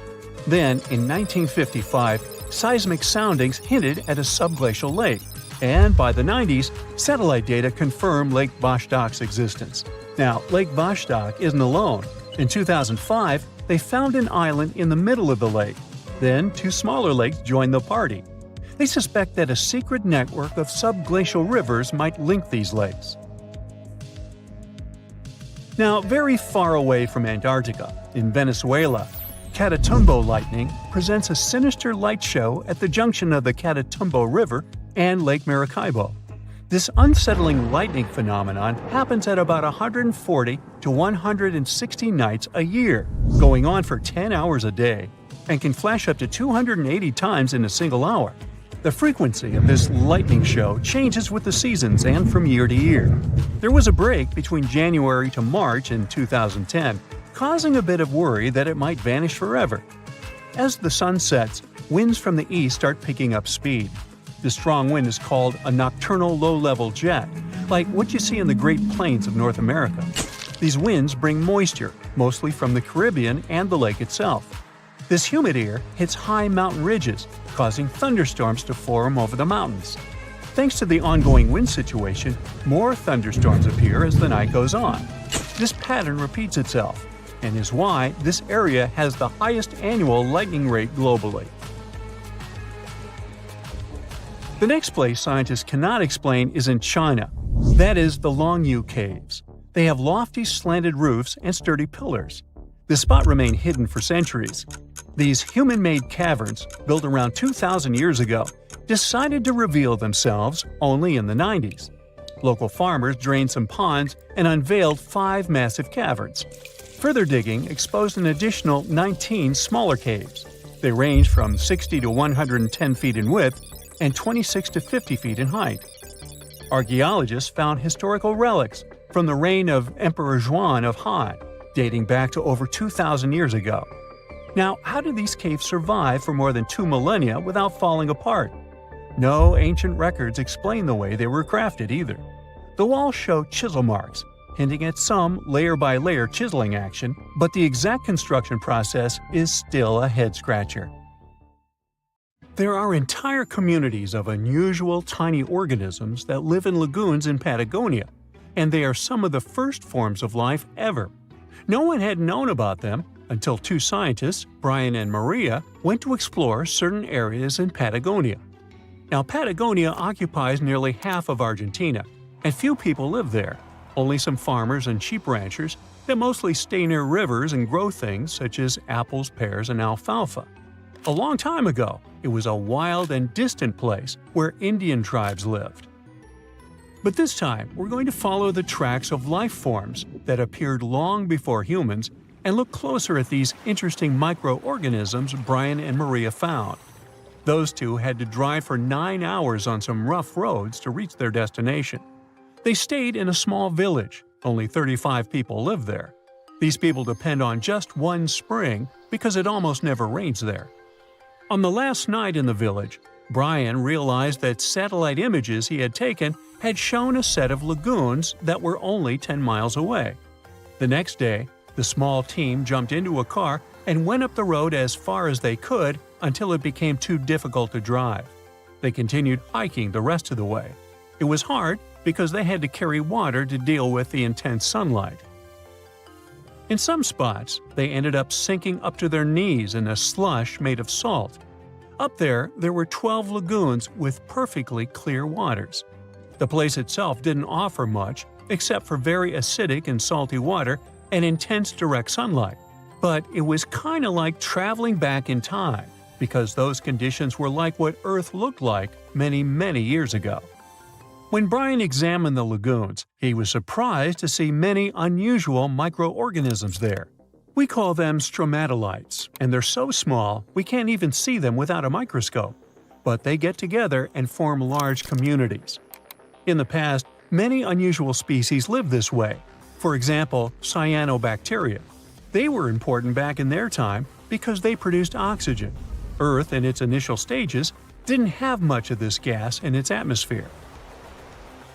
The first stromatolites might have been formed by diverse types of bacteria that didn't necessarily produce any oxygen, but were just living their peaceful life there.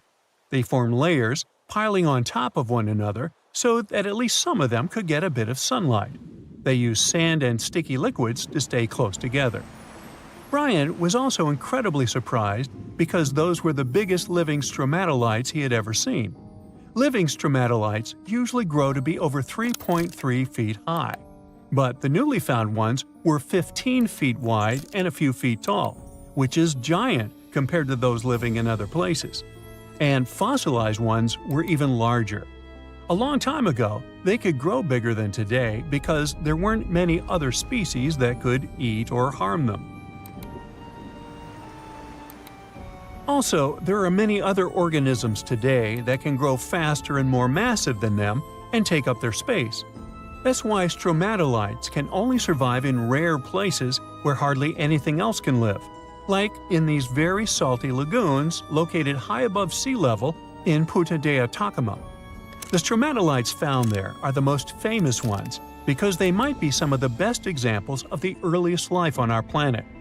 But they're not actually the first form of life on Earth.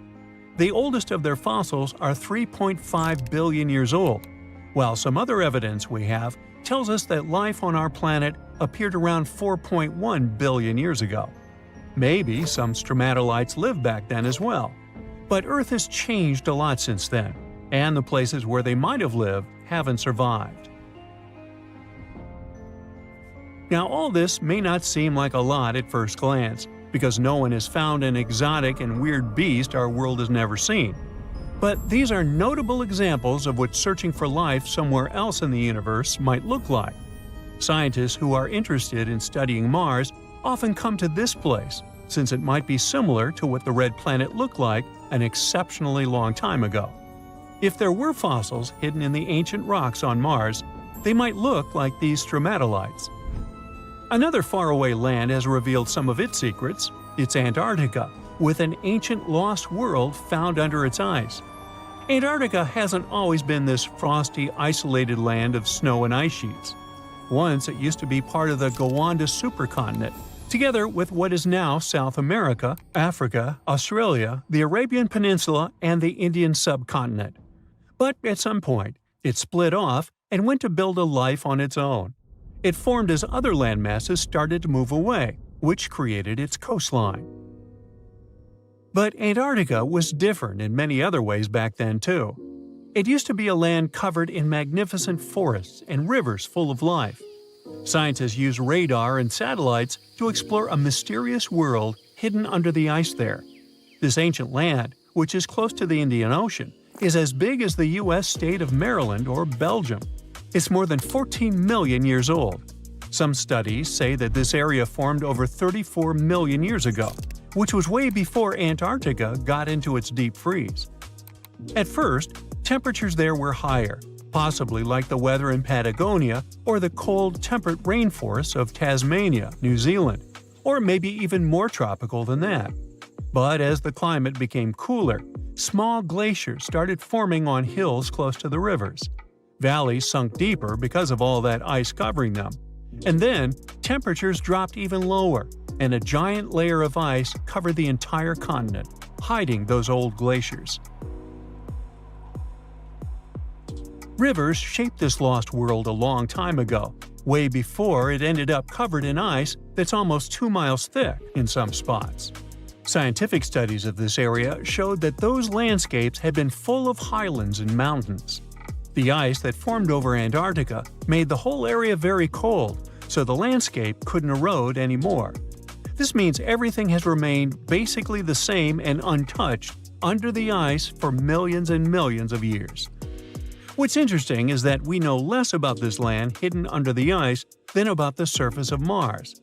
One way to explore it would be to drill through these ice sheets to check for samples of sediments below. They could tell us more about the ancient flora and fauna frozen underneath. It's not a new method. A similar method was used to collect 2-million-year-old samples in Greenland. Australia has a secret world too.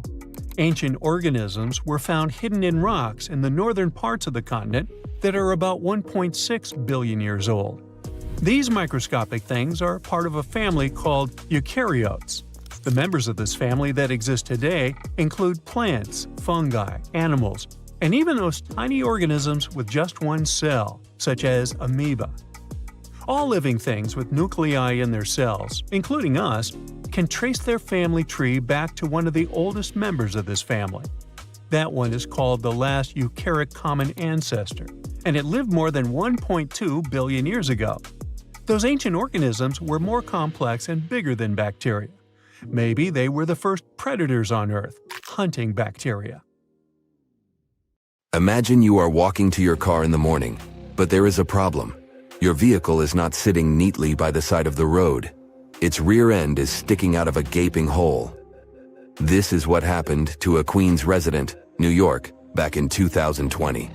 A sinkhole had swallowed his SUV overnight. Events like this are nothing out of the ordinary in many parts of the globe. But sometimes, sinkholes can hide unspoken beauty inside them.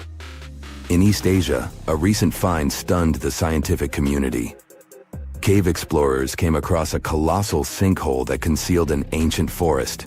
It is located in a province, Guangxi Zhuang, close to the north of Vietnam, the Lê County, where researchers discovered the hidden forest is already famous worldwide for sinkholes. This one brings the number to 30. They are scattered over an area the size of 3 Gibraltars. This is just a tenth of the total number of sinkholes in the whole country. The name Tiankeng for these large holes in Earth's surface translates as sky holes or heavenly pits. The dimensions of the new sinkhole are impressive. It is over 1,000 feet long, and it's pretty deep too. You could fit the Great Pyramid of Giza 1.5 times inside it. The sinkhole's total volume matches that of 2,000 Olympic swimming pools. The exploration team had to hike for hours to reach the bottom. It was all worth it in the end. They discovered a pristine underground forest that had no trace of human activity. Scientists estimate that the plants date back to the time of the dinosaurs. The foliage reached to the explorers' shoulders. Some trees were 2 times taller than the Hollywood sign. This discovery was amazing, but not entirely unexpected. Geologists were familiar with this type of landscape. In this part of East Asia, karst topography is pretty common. The word is Slavic in origin. Since the late 19th century, geologists have been using it to describe barren limestone regions. This type of landscape features fissures in the ground, caves, underground streams, and, of course, sinkholes. Karst forms in parts of the world with heavy rainfall. The water dissolves materials such as limestone or dolomite. This creates a scenery that many people describe as wild beauty. Karst terrains have a practical purpose as well. They are ideal for storing water that humans can drink. Around 700 million people around the world use these karst aquifers as their primary water source. In the United States alone, 40% of the groundwater used for drinking comes from them. Springs of Florida and the Mammoth Cave in Kentucky are just some of the most famous karst areas. Geologists classify around 1/5 of the U.S. land surface as karst. This type of terrain exists on other continents as well, in the Caribbean, Europe, Australia, and Asia. Due to local differences in climate and geology, karst doesn't appear the same everywhere. In the Spanish province of Malaga, the landscape consists of barren rock. This is what the karst regions of Italy, Slovenia, and Montenegro also look like. In East Asia, the landscape over the karst is green. This is because of the humid tropical climate. Sinkholes and cave entrances are usually hidden behind lush vegetation. The region's unique appearance got it inscribed on the UNESCO's World Heritage List in 2007. The world's second most populous country is home to 2/3 of the planet's natural occurring sinkholes, tiankengs. They start to form when rainwater seeps into cracks in the limestone. Over time, the gaps widen as more and more material is washed away. At one point, the ground above the limestone becomes unstable. The end result is the collapse of the surface layer. This happens suddenly and without prior warning signs. Once a hole forms in the ground, water starts filling it up. Another way for a sinkhole to form is the existence of an underground cave. Its roof can collapse. The shape of such sinkholes resembles a funnel. It is wider at the opening on the top and narrower near the bottom of the pool. The most famous of these sinkholes are cenotes. They occur naturally on the Yucatan Peninsula in Mexico. The region is home to more than 2,000 cenotes. They are all former caves whose roofs had collapsed at some point in time, and they are filled with fresh water. The local people have been using them as water sources for thousands of years. The ancient Mayas gave them mystical symbolism. For them, the cenotes were passageways to the other world. In reality, they are just a feature of karst terrain. Sinkholes that form in regions with abundant rainfall and limestone beneath the surface soil. The depth of a sinkhole can vary significantly. The smallest are barely 3 feet deep. When it fills up with water, it turns into a pond. A large lake can form in the place of a large sinkhole. One example is the Red Lake in Croatia. The most impressive thing about it are the steep cliffs that rise above the lake. They are nearly 800 feet tall. The world's biggest and deepest sinkhole, Xiaoshai Tiankeng, lies in the vicinity of the Yangtze River. The outside world discovered it only in 1994. The hole is so deep that you could stack up 7 statues of liberty inside it. During the rainy season, a waterfall cascades from the pit's mouth into a cave system at the bottom. But not all sinkholes fill up with water. This was the case with the newly discovered giant sinkhole in Asia.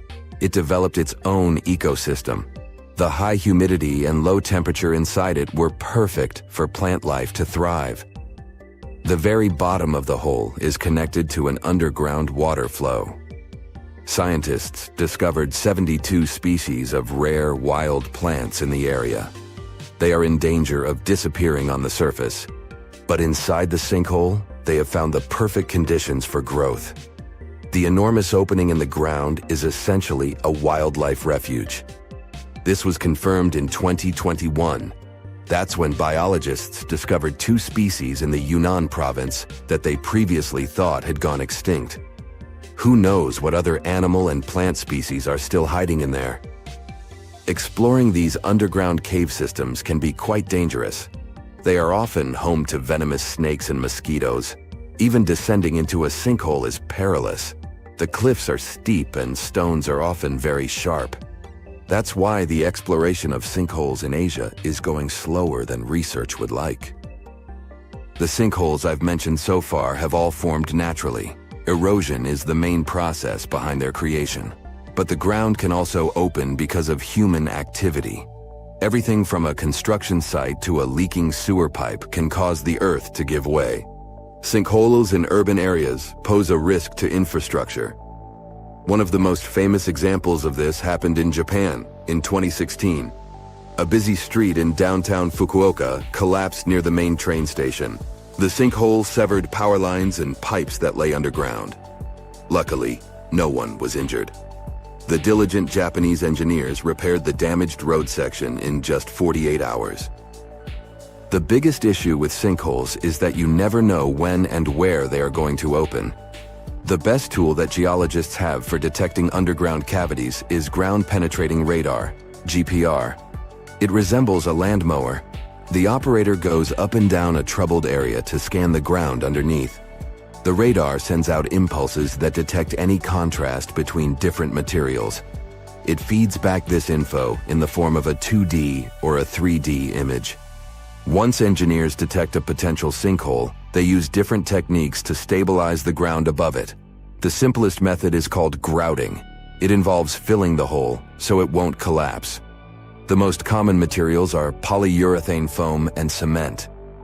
The alternative is to lift a structure above the sinkhole. This technique is called underpinning. Workers drive steel rods into the load-bearing deeper layer of soil. This is the same construction method engineers use to erect stilt houses above the waterline. In the northeast of Thailand, a family of enormous stone whales swim through a forest. These aren't real whales, of course. They're actually a part of a 75-million-year-old rock formation. A long time ago, this part of Thailand was just a desert. The movements of the Earth's crust pushed sandstone up to create these fascinating mountains. Reachable by anyone willing to spend a day hiking up the network of trails, this landmark is becoming increasingly popular with tourists. Once you reach the back of one of the whales and look down on the endless sea of green below, you'll know why. On these hikes, you'll find waterfalls, a wide variety of exotic plants and animals, and from the very top, you can even look straight across to the neighboring country of Laos. Their shapes look just like whales swimming together. No wonder this place is called Three Whale Rocks. What a way to see Thailand on the back of a giant stone whale. While digging in a Canadian mine in March 2011, a worker made a shocking discovery. They found a nearly perfectly preserved nodosaur specimen. This extinct dinosaur weighed in at around 3,000 pounds and grew to 18 feet. Despite being over 110 million years old, the nodosaur was so well preserved that you can clearly see the heavy body armor and scaly skin that covered it.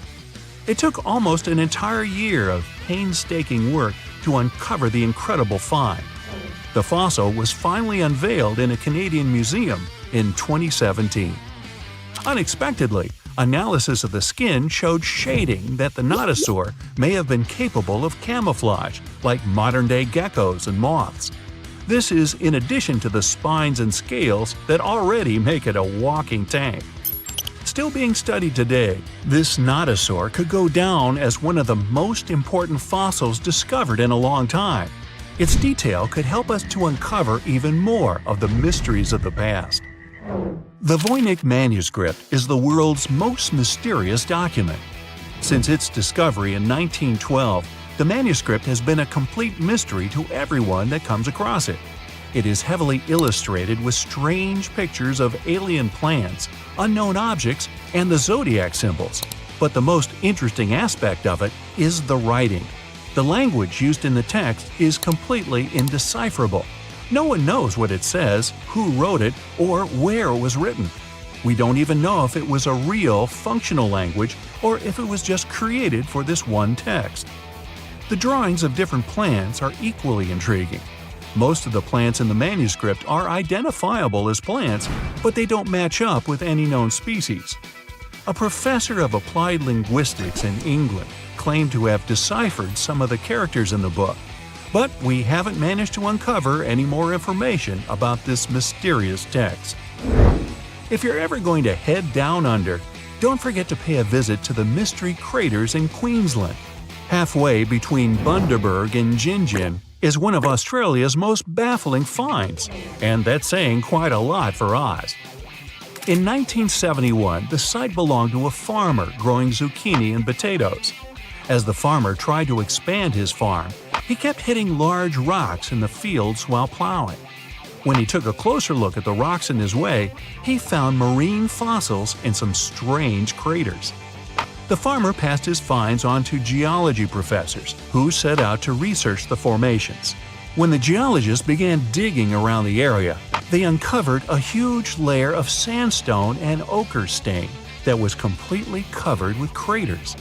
There were 35 craters in total, and the layer of rock is estimated to be around 25 million years old. The scientists studying this mystery believe that hot springs, former ocean activity, and meteors are the prime suspects behind the craters. And I'd like to know about the characters who named those towns Bundaberg and Gingin. What fun names! Now, the Antikythera Mechanism is an ancient computer of sorts that's still baffling scientists with its extraordinary design. Around 2,000 years ago, a Greek ship sank off the coast of the island of Antikythera. The wreckage was discovered in 1900, and divers salvaged some of its ancient artifacts. When archaeologists started sorting out the discoveries from the wreckage, they came across an object that didn't seem to fit with anything else. The wreckage was ancient, but they found an incredible device that seemed far too technologically advanced.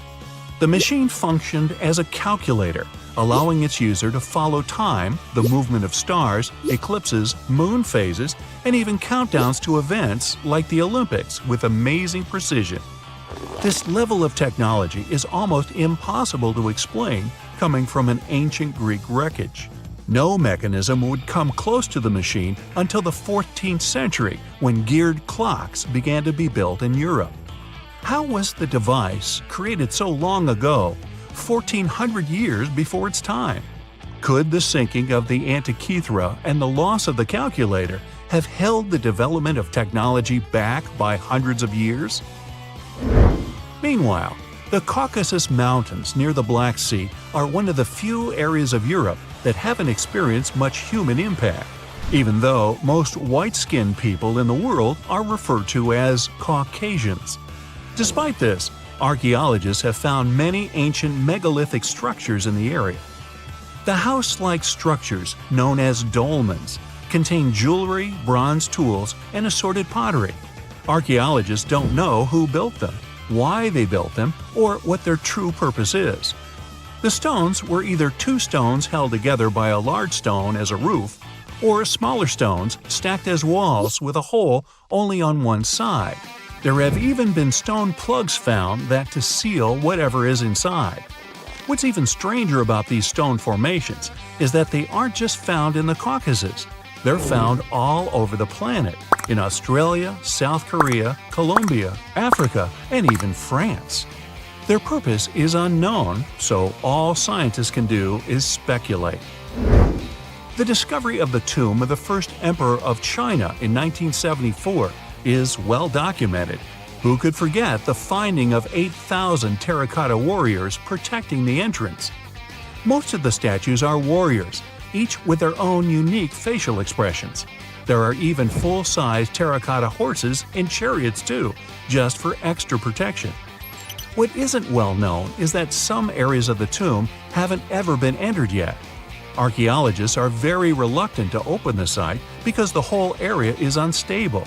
There might be something amazing inside, but no one wants to risk losing an amazing piece of history. Eventually, researchers will send tiny robots into the unopened tombs to give a better idea of what's inside. Until then, archaeologists have to wait a little bit longer for the secrets. In southern Costa Rica, people have discovered a collection of mysterious stone spheres. There are over 300 scattered around the landscape, and some are almost 7 feet across. No one knows their purpose or how they were produced. One thing we do know is the material they were made from: gabbro, a volcanic rock. Carving the stones into their perfect spherical shapes would have taken a lot of time and effort. Researchers think they might have been made by a now extinct group using barely any tools. The best theory is that they used small stones to chisel away at the edges of boulders before using sand to smooth the sides. Some think that they may have an astronomical purpose, or even used as markers to point the way towards something, but no one knows anymore. Their significance is lost with the civilization that created them. Off the southern tip of Japan, and 75 miles from Taiwan, lies the Yonaguni Formation. A local diver first noticed these formations in 1986 while searching for new dive sites to take tourists. Seeing the large steps that resembled a pyramid, he thought he discovered an underwater city. Some archaeologists believe that the structures could have been signs of a fabled Pacific civilization, like Atlantis, that vanished beneath the waves thousands of years ago. There are also reports of marks in the stone, suggesting quarry work. Some people even claim that there were faded images of humans and animals carved into the stone. None of this is backed with much evidence, though. Most experts believe that the formation is natural, and the symmetry of the rocks has been overstated. They are not as straight as reported, and it appears to be solid natural rock, rather than carved blocks. In other words, the resemblance to a sunken civilization is just a coincidence. In Turkey, archaeologists believe they might have found the oldest known architecture in the world, over 10,000 years old, according to experts. Found in an area that used to be home to ancient farming communities, these monoliths, which stood up to 18 feet high, were likely used for social events and rituals. Not much is known about them, though. These large stone structures seem to be human-shaped, with images of animals carved into them. Nearby, researchers have found signs of domestic housing, suggesting that these amazing monuments might have signaled the start of the move towards modern civilization. The Kimbaya artifacts are some of the most interesting artifacts ever found. The most curious thing about them is how closely they seem to resemble modern airplanes. They're so aerodynamic that modern scientists believe they might even be able to be used as blueprints for a functioning aircraft. In 1994, 2 aeronautical engineers created larger-scale models of these artifacts. They proved that the designs fly, with a little help from modern engines. What's really astonishing is that these objects are possibly thousands of years older than the first airplane by the Wright brothers. Just another one of our world's fascinating mysteries. Imagine you could spend an entire week scanning ancient ruins and taking photographs of the world's most surreal archaeological sites. Would you be up for it? So, let's do some digging. The first stop on your busy itinerary is Southeast Asia. It's home to some pretty cool ruins.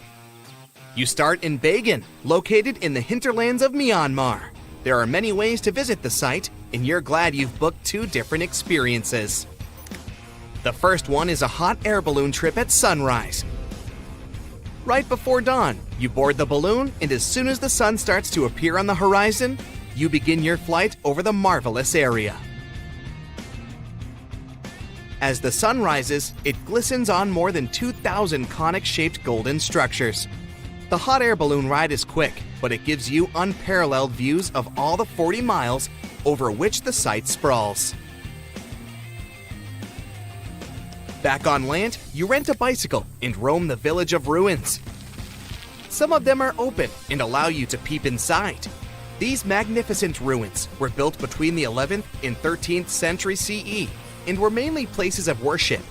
There were originally over 10,000 buildings, but they were gradually deteriorating over time due to earthquakes.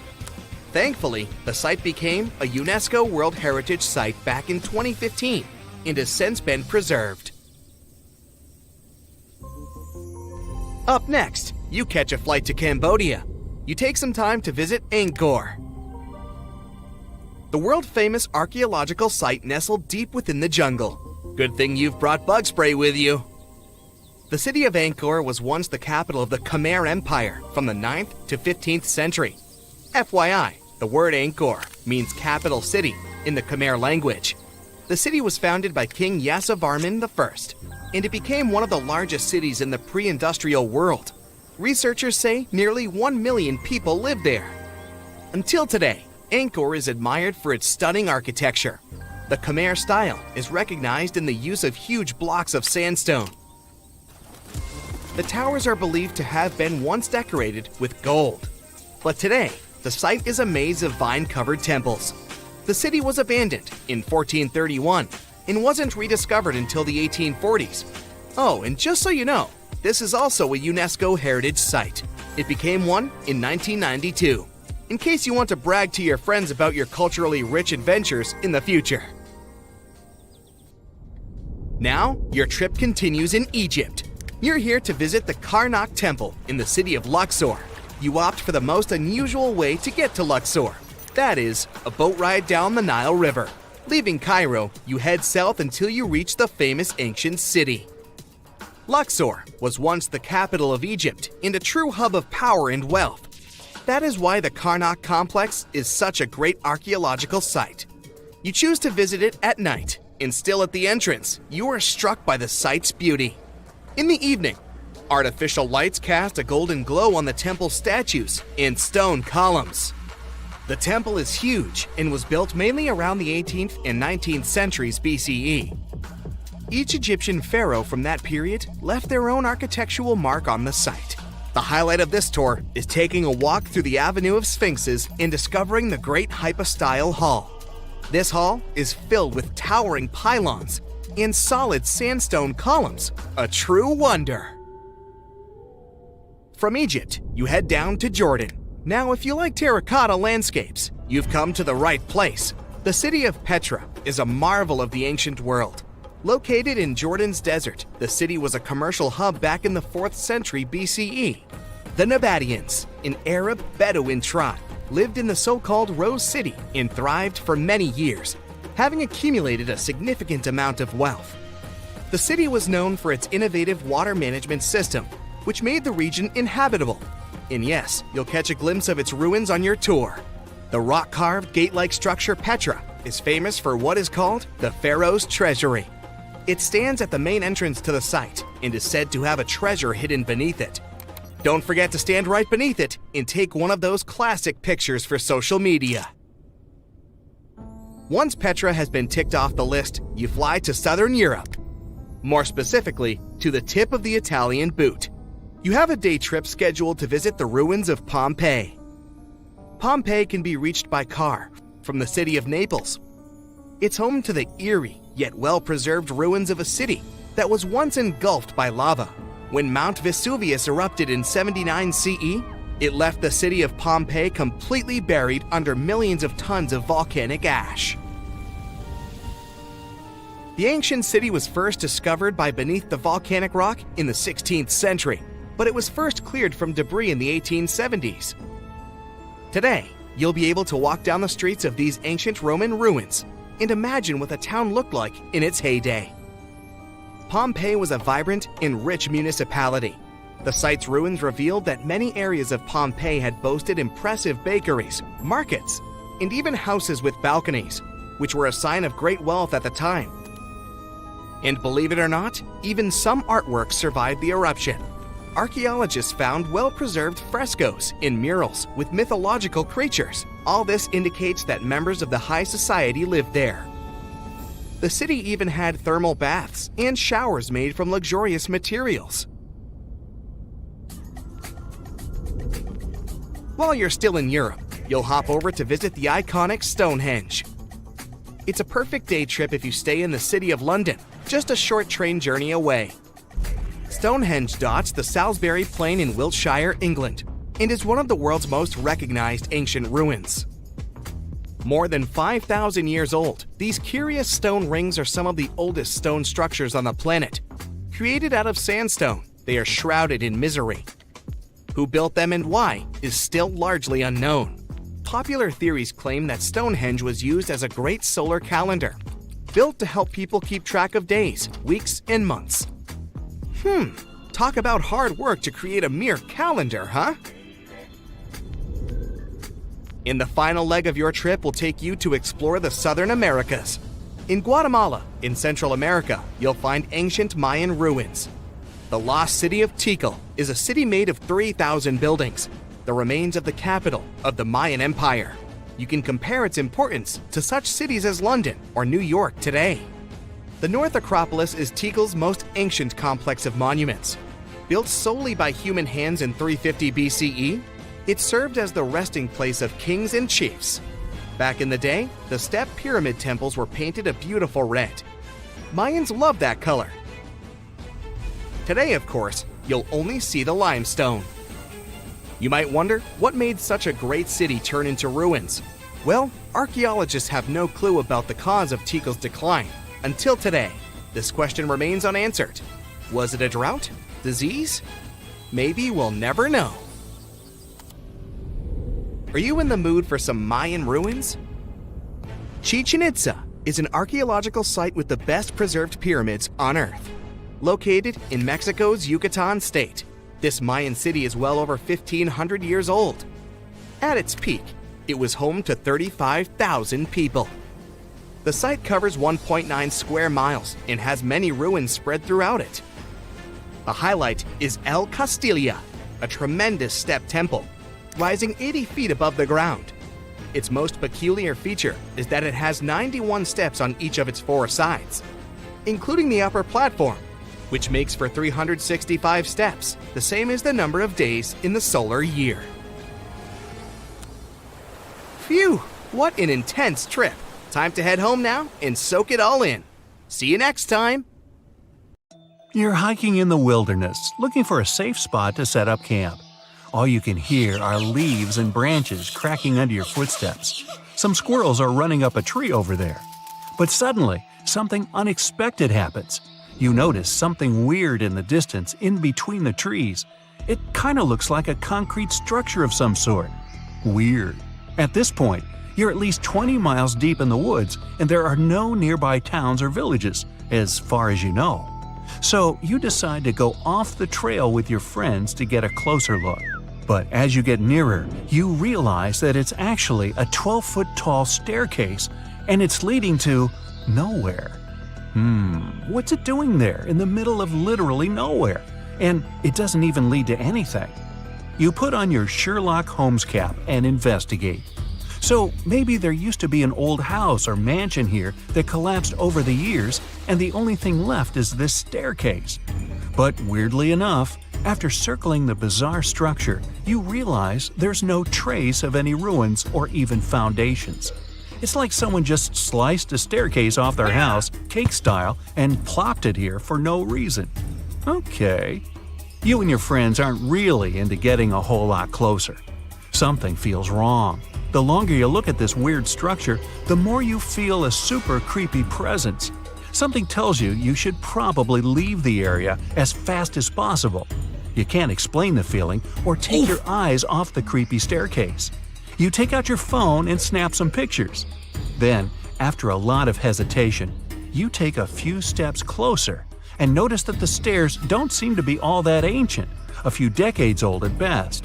There's moss growing out from some cracks. Your friends have had enough. They ditch you and run back off to the trail, leaving you alone on the staircase. You put your foot carefully on the first step. Wham! Adrenaline rush. As you ascend to the top, someone touches your shoulder. You jump and turn around. All you see is black. As weird as this sounds, discoveries of random staircases illogically found in the woods are surprisingly common. Some are made of wood, others are bricks or stones. Some look ancient, while others look like they were finished yesterday. The one thing they all have in common They all lead to absolutely nowhere, and they're all found in super mysterious locations. One of the most famous ones is in Chesterfield, New Hampshire, a long medieval-looking staircase made of stones with Roman arches in the middle of the woods. It's believed to have been part of Madame Antoinette Sherry's castle. She was a big singer back in Paris. The castle dates back about 100 years, and it was later discovered again in 1962. This time, there was nothing but a staircase. Another mysterious ancient staircase dates back to 9,000 years ago. It's in a forest in Italy. It looks like a series of stairs that led to a tiny platform at the top. Why go through all the trouble of building the thing if it leads to nowhere? Well, some experts think it could have been some sort of ritual tower, but your guess is as good as theirs. Some of the more modern staircases found in the woods also have an added bonus. They come with their own urban legends. Gee, would that be a 2-story or 3-story staircase? One of the most popular stories comes from the Philippines, where a forest ranger called Torkik allegedly went out on one of his routine patrols to look for missing people deep in the local jungle. That's where he claims he found some seriously out-of-place stone staircases. They even had weird markings on them. To get a better look at what was around him, he decided to climb up one of them. Just then, he was approached by a vicious stray dog that forced him further up the stairs. A few hours later, he came back to the village. Only thing was, he had been missing for 5 years. Was that staircase a time-traveling portal? Another account allegedly dates back to the 1940s, around the time of the Roswell UFO mystery. A man who claimed to be a scientist was sent to assist in investigating one of the many animal-related cases that kept popping up. Little did he know, this 1 to 2 week investigation would end up lasting 6 months. His team encountered a random wooden staircase in the woods that seemed to emit some type of frequency. They camped around 100 feet from it that night, but the next morning, it vanished. All that was left was a black burn mark where the staircase was. 2 days later, it reappeared out of nowhere, 160 feet from its original location. The team wanted to get a sample of the wood to send it off to the lab. There was one problem. No matter how hard they tried, it was impossible to chip off a piece. The wood from the staircase was apparently indestructible. These weird mystery stairs have been around since ancient Cambodia. Right in the middle of the jungle is an abandoned 2,000-foot-long staircase leading to, nowhere. According to experts, this staircase was built about 1,000 years ago. They don't know for sure, but they think it led to an ancient city. Sadly, over the years, that city is now completely covered by the dense jungle. Maybe it was an important meeting spot for travelers and merchants coming from all over the continent. Well, back to your story. You feel a strange presence behind you. You turn around, probably one of your friends snuck up on you or something. But then, you realize there was no one behind you. You're the only one around. You freak out. Something is definitely wrong here. So you rush down the stairs and bolt back to your friends, panting and startled. You start to tell your friends what happened, but they don't believe you. They think you're just trying to scare them even more. But the emotion on your face, it looks legit. There's real panic in your eyes, the kind you just can't fake. Shadow or wind or whatever that thing was, your fear's real. You all agree that you should stay away from the stairs, and it's probably best if you go back home, right now. I guess camping out there overnight just wasn't meant to be. As soon as you get home, you open your phone and check out your gallery. But no, you scroll through photo after photo. The staircase, it isn't there. None of the pictures have any staircases in them. Just a small, flat clearing with nothing but trees around, no weird shadows, nothing. Your friends have the same experience. Your eye twitches and you look over your left shoulder. You're in the safety of your own home, but you suddenly feel the same presence you felt on that staircase. Oh no! Everything goes black. But you can relax. Most of these stories are just urban legends, told to give you the heebie-jeebies. The internet has a way of spreading rumors faster than the speed of light. Most of these stairs might have even been built on purpose just recently. One weekend woodshop project, a couple of photos, and you too could be a sensation on every urban legend website. Then you just tear it down, take a photo to show it magically disappeared, and just like that, you're an internet superstar. But let's say you find some real stairs on your weekend camping trip. They're most likely the remnants from an old house or a cabin that got demolished or just collapsed after it was abandoned. Hey, it's 2021. There's a logical explanation for just about everything these days. That presence you felt was most likely your own mind playing tricks on you.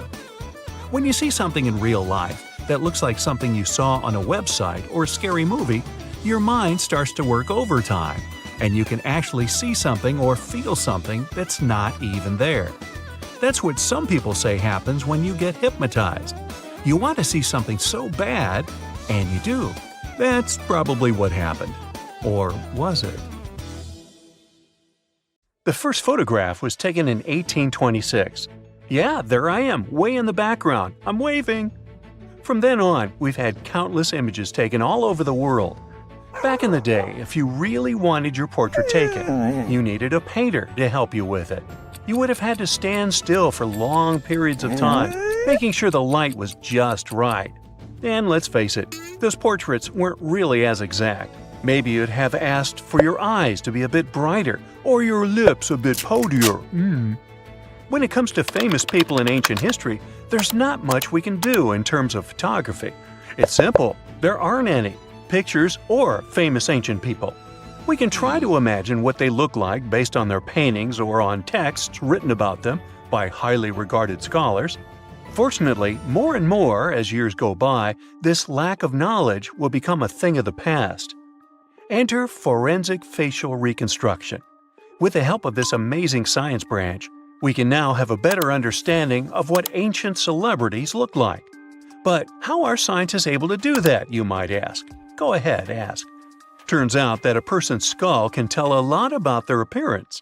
Everything from the brow bone to the distance between the eye sockets can showcase a realistic profile. Even the nasal chamber or the shape of one's chin can influence how your face will end up looking like. It's like the skull is a blueprint for the face. Using these bones, artists and forensic anthropologists can work together to reconstruct your appearance through the magic of forensic facial reconstruction. It's like real-life detective work, but with more clay and less drama. Now, I guess you're thinking, how correct can these reconstructions really be? Well, the finished product may not reflect all the details, sure. You can't tell a person's eye color or skin tone just by studying the skull. Facial hair is equally hard to tell, and if you have plump cheeks that make you look so cute, your skull will never tell the secret. But even with those limitations, facial reconstruction can still show us what someone in history may have looked like. The process itself is pretty cool. A trained sculptor works with a forensic anthropologist to figure out the skeletal features and build up the facial traits using clay. Anthropologists have to consider things like age, gender, ancestry, and any injuries or tooth loss. Scientists can also do such tasks digitally these days with the help of computers and design software.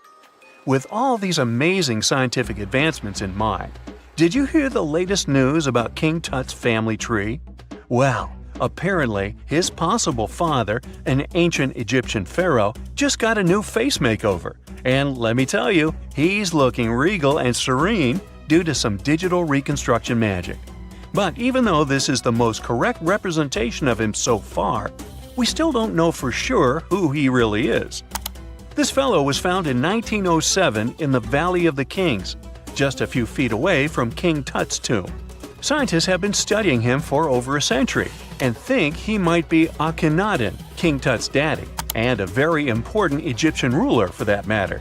Still, some experts remain skeptical and say we need more evidence to confirm his true identity. The reconstruction of this ancient pharaoh's face was a months-long project by a group of brilliant scientists in Sicily.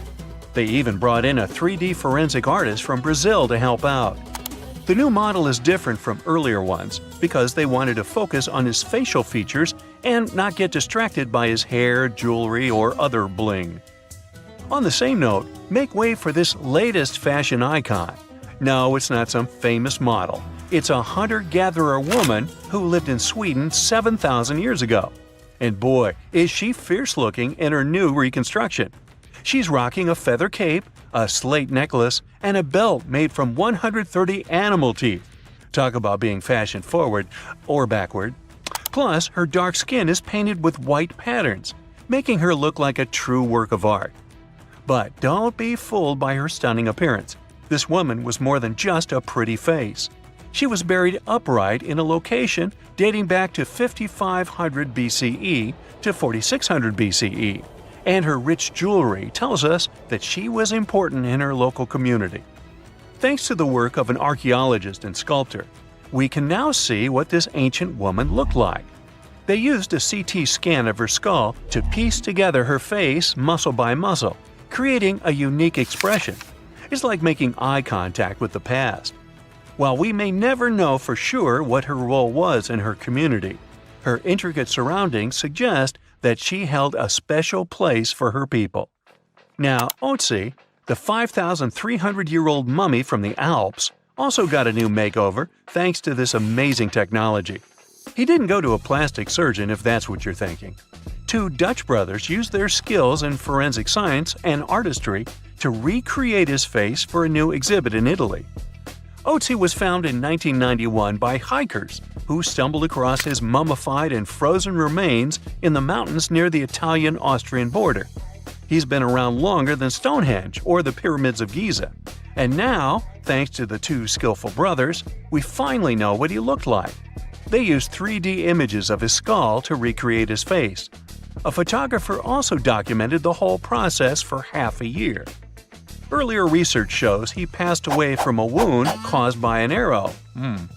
He was left in a protected area high up in a cold glacier region, so his body was preserved in the snow.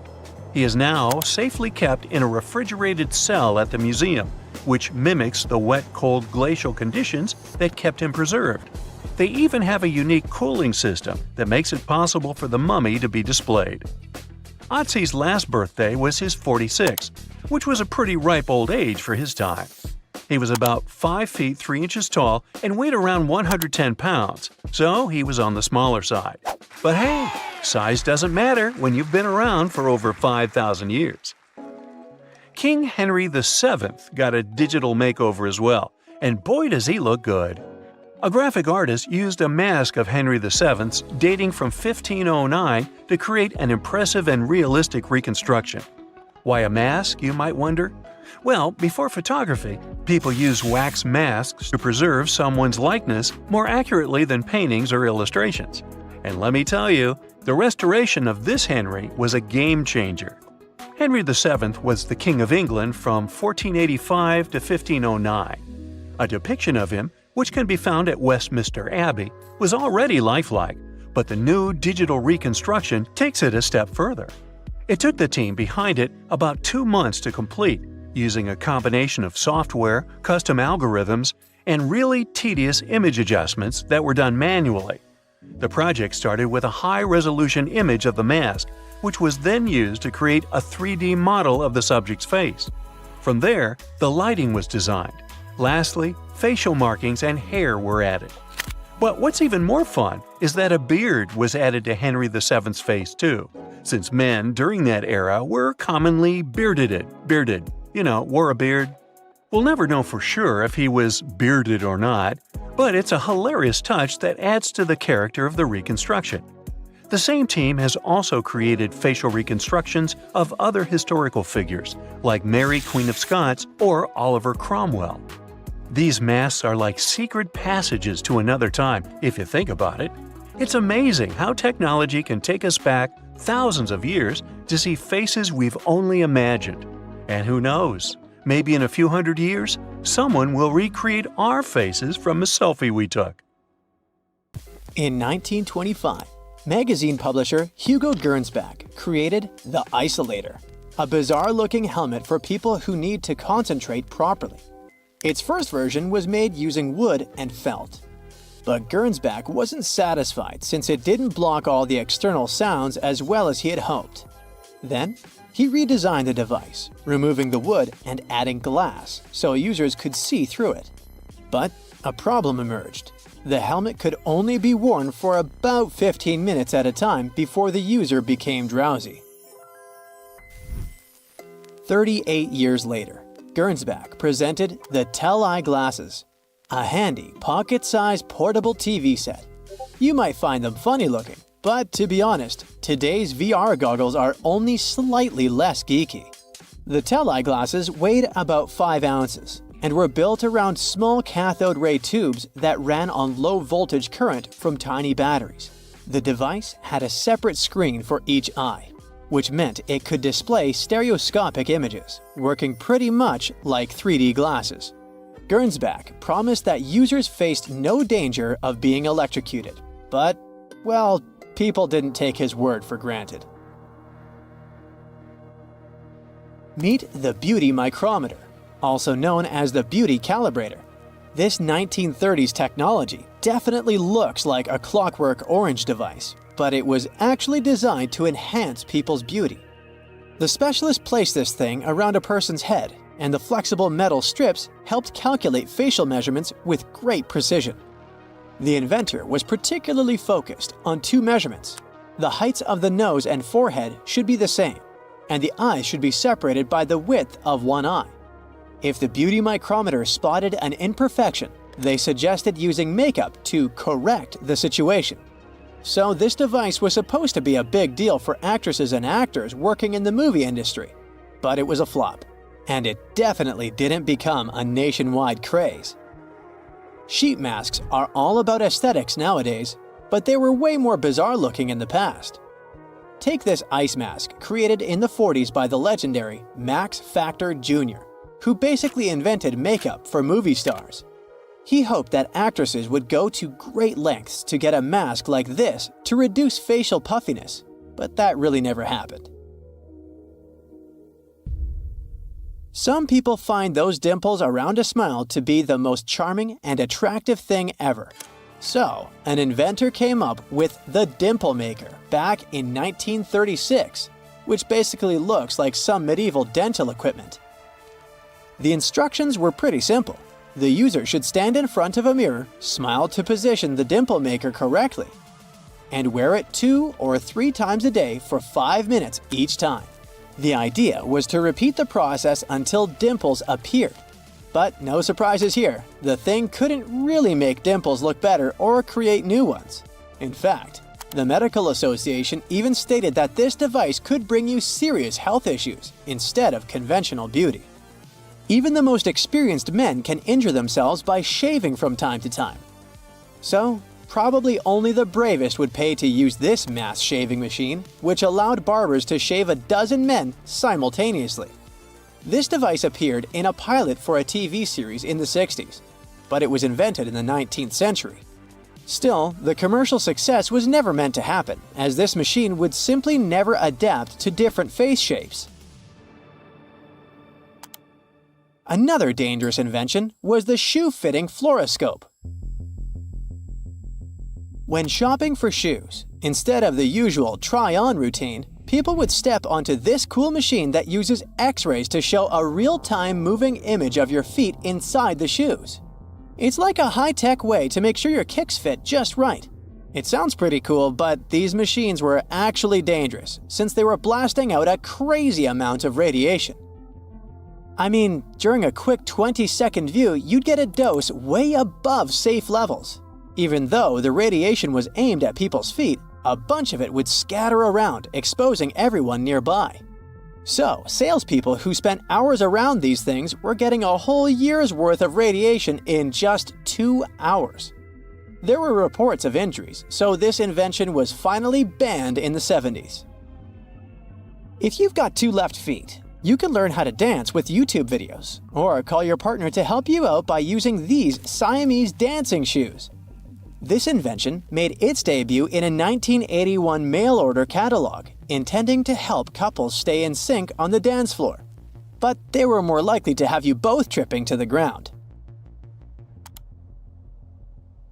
Let me introduce you to the auto skates, an invention dating back to the 40s. The inventor used to kickstart the motorized roller skates as if firing up a lawnmower, and they could run up to 160 miles on a single gallon. But they had a little issue with the brakes, which could, not brake at all. So, a co-pilot was necessary there.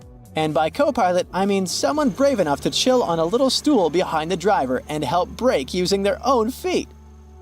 If someone needed to take their whole family for a spin, they could just hop on the Goofy bike.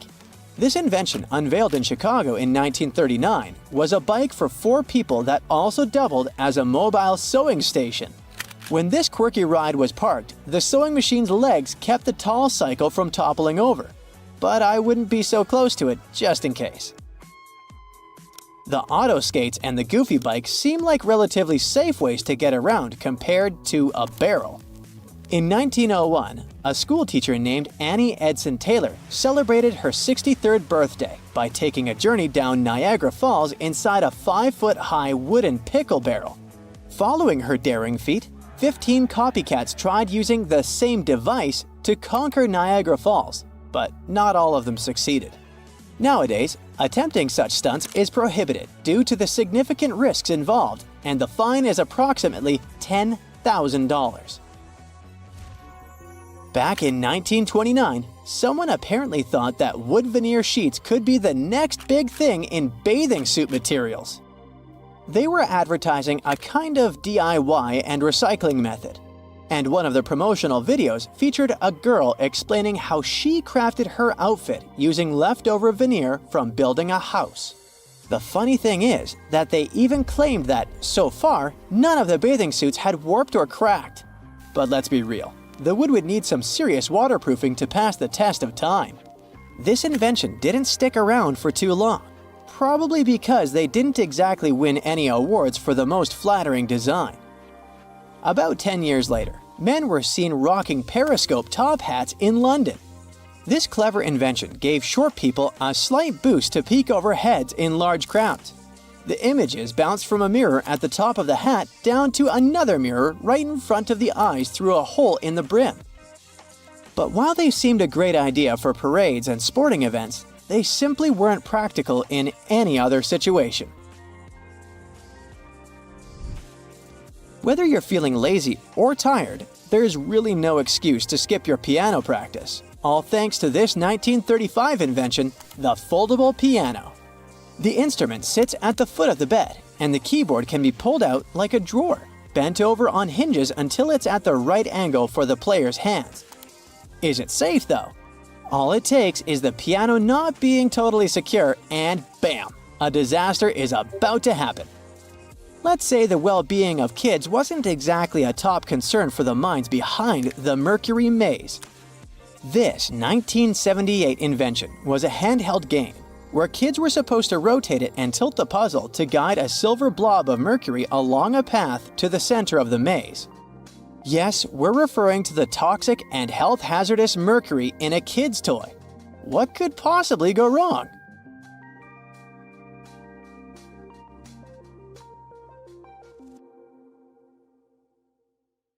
In February 1961, 3 adventurous rock lovers were searching for geodes near Olancha, California. They took one of their findings home and studied it because it looked pretty unusual. They managed to cut through the matrix and discovered something unexpected inside. Instead of the usual mineral formations, it had a cylindrical object resembling porcelain inside. There was a metal shaft at its center, and around it, a hexagonal sheath made of copper and some unidentified substance. Its discoverers were hoping they had found an example of some unknown technology from 500,000 years ago. It could be proof that there was a hyper-advanced ancient civilization like Atlantis, or that time travel was real. Maybe someone came all the way from the future and accidentally dropped the item. Or maybe some intelligent extraterrestrial beings brought it when visiting Earth. If any of these theories were true, it would mean that scientists have to completely rewrite all human history as we know it. But not everyone shared the excitement, and truth seekers and alternative archaeology circles were trying to solve the mystery of the so-called Koso artifact until the late 90s with theories and debates. Then a group of skeptics took images and x-rays of the discovery and showed them to spark plug collectors. They have identified the artifact as a spark plug with corroded metal components from the 1920s and not ancient technology at all. Almost 20 years later, one of the co-discoverers of the artifact agreed to take it for inspection at the University of Washington. They officially confirmed it was a 1920s-era champion spark plug, and the stone matrix containing the artifact wasn't a geode, but a concretion. Those can form because of natural processes over decades or years, but not millennia. The Koso artifact is a good example of an out-of-place artifact, which is a thing in pseudo-archaeology. It's something found in a place or time where it shouldn't logically be. These artifacts seem too advanced for the time period they're found in. They could also mean human activity existed when humans weren't supposed to be around. The Baghdad Battery is another example of such an artifact. It was found in the 1930s by a German archaeologist and consists of a clay jar, a copper cylinder, and an iron rod going through the jar's stopper. Its top, which was broken off, probably had been sealed with asphalt.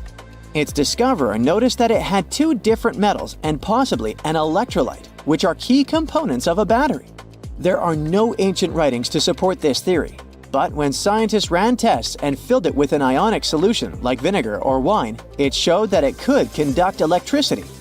If it really was a battery from 2,000 years ago, it might have been used in ancient medical practices, or even embedded in statues to make it look like they were buzzing to impress people. Kionich, who found it, believed it was used for electroplating, a process for coating metals.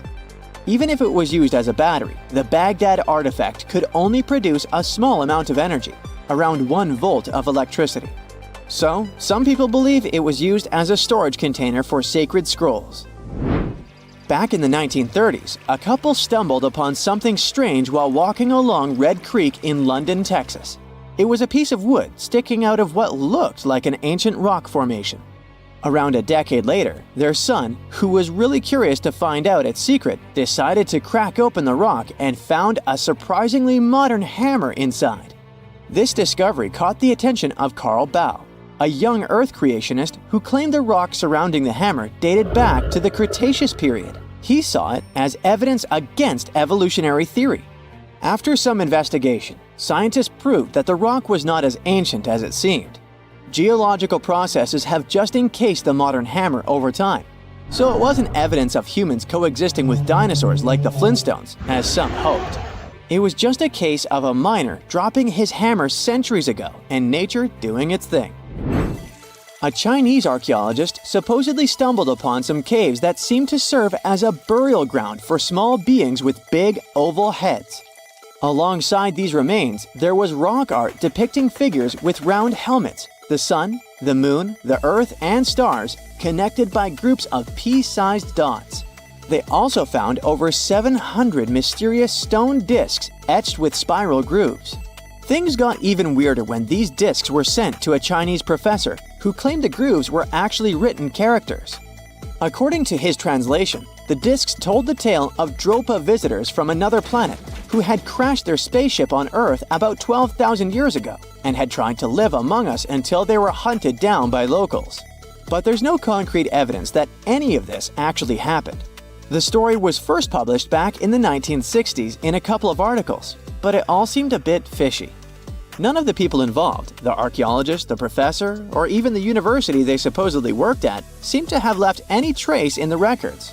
And while there is a group in Tibet called the Dropka, they're fully human, not extraterrestrial visitors, and there's no solid proof that the Dropa stones exist at all. In a remote part of China, there are some bizarre pipe-like formations known as the Baigong pipes. A local explorer found them back in 1996, protruding from Mount Baigong and along the shores of Tosan Lake nearby. Some people thought they were the work of ancient guests from other planets. When samples of the pipe material were tested, they contained mostly common minerals, but there was a mysterious 8% of unknown stuff. Special testing revealed that these pipes had been there before humans. Chinese geologists later visited the site and suggested that these pipes were formed naturally over time. It could be sediment piling up in the fissures in the earth, or even fossilized tree roots from the area's lush past, but it's not certain. there's a mysterious terracotta head in Mexico with a hard-to-pronounce name, discovered back in the 1930s during a burial excavation. This head looked a lot like fancy Roman statues, so it wasn't clear what it was doing in Mexico. For some reason, the discoverer kept it secret for several decades. The head was found in a pyramid with 3 floors about 40 miles from Mexico City, alongside gold, copper, and pottery. Some argue that if this head really is many centuries old, it could mean the Romans or some other civilization had made it to Mesoamerica before Columbus did. There are also drift voyage theories mentioning a shipwreck after which some artifacts and survivors made it ashore. Some suggest that this figurine head was a little souvenir brought over by the Vikings. But there's no solid archaeological proof of the Vikings meeting the folks in Mesoamerica. There are some artifacts floating around, but none of them have been stamped as undeniable evidence of pre-Columbian contact, so the mystery of how this head ended up where it did remains unsolved. While digging a trench along a river in Romania, workers found a wedge, which is now famous as the aluminum wedge of Aiud, or the object of Aiud. Right next to it, there were some mastodon bones. Those distant relatives of elephants lived 11,000 years ago, so the wedge is probably of the same age. The cool part is that it's made of aluminum, a metal not even discovered until the 1800s. This material requires serious heat to produce. The wedge is also covered in a thick layer of oxide that's been sitting there for hundreds of years. Some folks believe this wedge must have crash-landed here on a spacecraft from some other planet. Some scientists think it's all a hoax, and others suppose it might be a human-made object with an unknown purpose. Have you heard of Gobekli Tepe? It's an ancient site in Turkey that literally made historians rewrite history books. Over 11,000 years ago, a group of prehistoric humans crafted an enigmatic masterpiece that's even older than Stonehenge.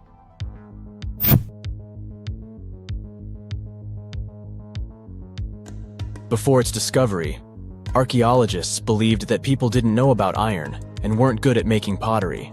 They were sure that settled life only emerged with the need for agriculture. But Gobekli Tepe changed this belief.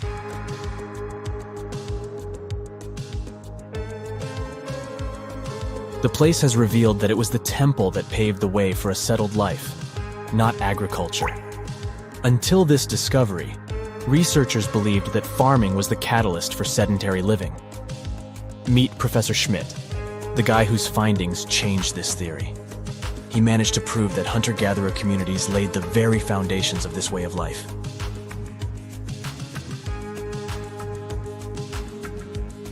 Back in the 1960s, other archaeologists visited the area, but they totally missed the mark. While surveying the region, they stumbled upon a hill with scattered limestone slabs and concluded it was just an old burial ground from medieval times. Little did they know that there was so much more to uncover.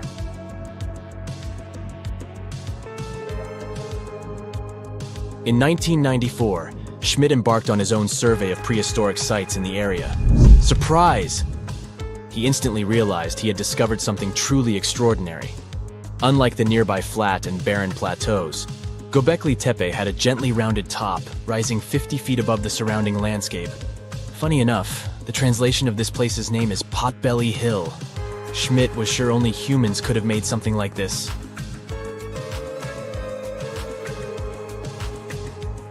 Those broken limestone pieces that were mistaken for gravestones turned out to be way more exciting. It was like stumbling upon a hidden treasure. The pieces took on a whole new meaning, and Schmidt with his team was about to dive into the secrets waiting beneath the surface. To their surprise, they found no traces of a settlement.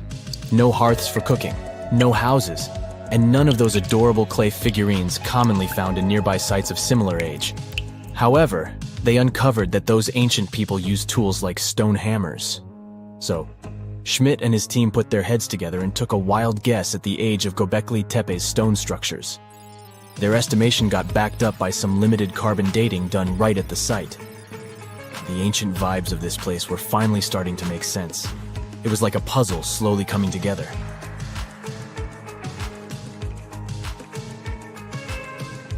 You may think that back then, people didn't have special tools to create something as cool as Gobekli Tepe. Not true. Turns out, these prehistoric folks used flint tools instead of fancy metal chisels. They were also skilled at chipping away softer limestone and crafting pillars right on the spot. Afterward, they carried the pillars a short distance to the summit and placed them upright. Once the stone rings were complete, they covered them with layers of dirt. Over time, they added new rings, and voila, you've got a cool hill to impress people in the future.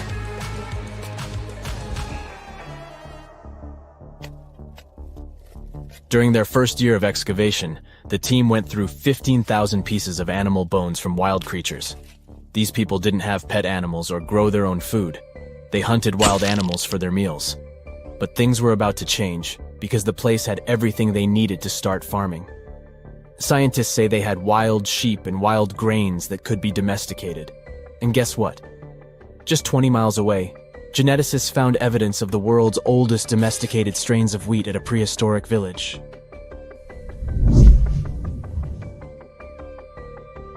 These amazing findings have completely changed how we view civilization. In the past, experts believed that people needed to learn how to farm and settle in one place before they could build temples and develop complex societies.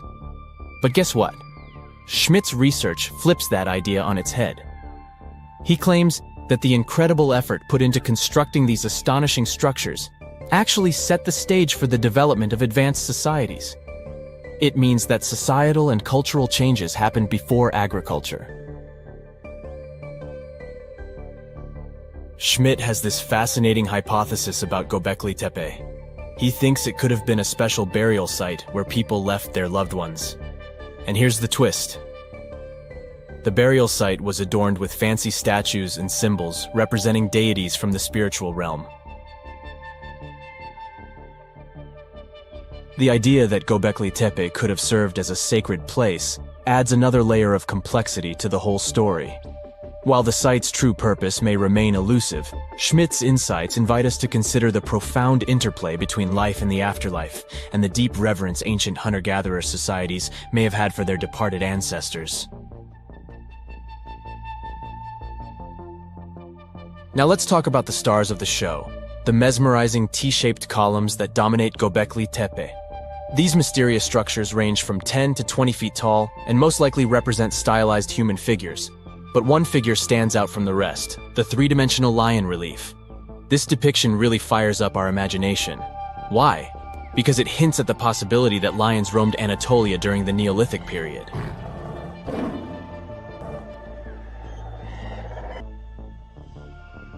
These standing stones are arranged in circles and placed in rectangular pits. Each circle has a similar setup. Two big T-shaped pillars in the center, surrounded by slightly smaller ones facing inward. Talk about a stylish arrangement.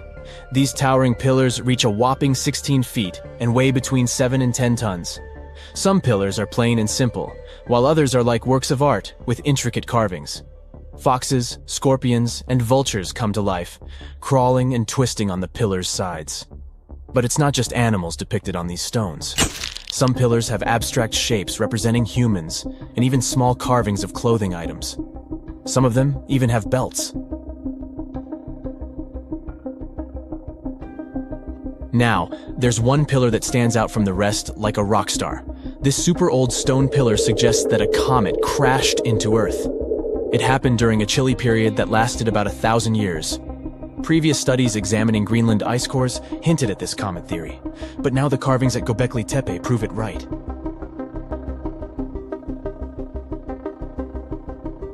The carvings on the pillars are like a historical comic strip.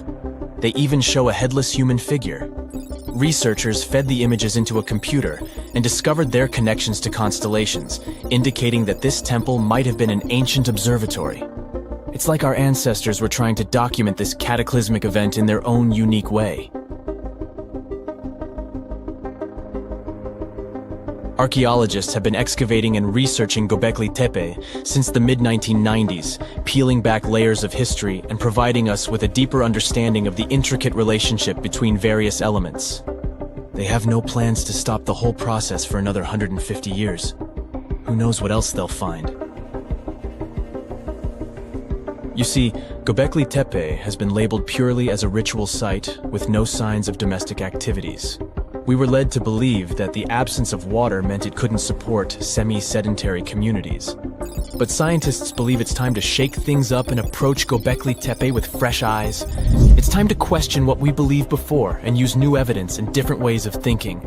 Like, there might have been a group of people living in the area who didn't stay in one place all the time.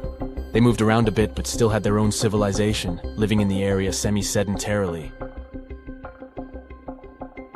Gobekli Tepe is not just home to a single temple, but an astounding collection of over 20 ancient structures.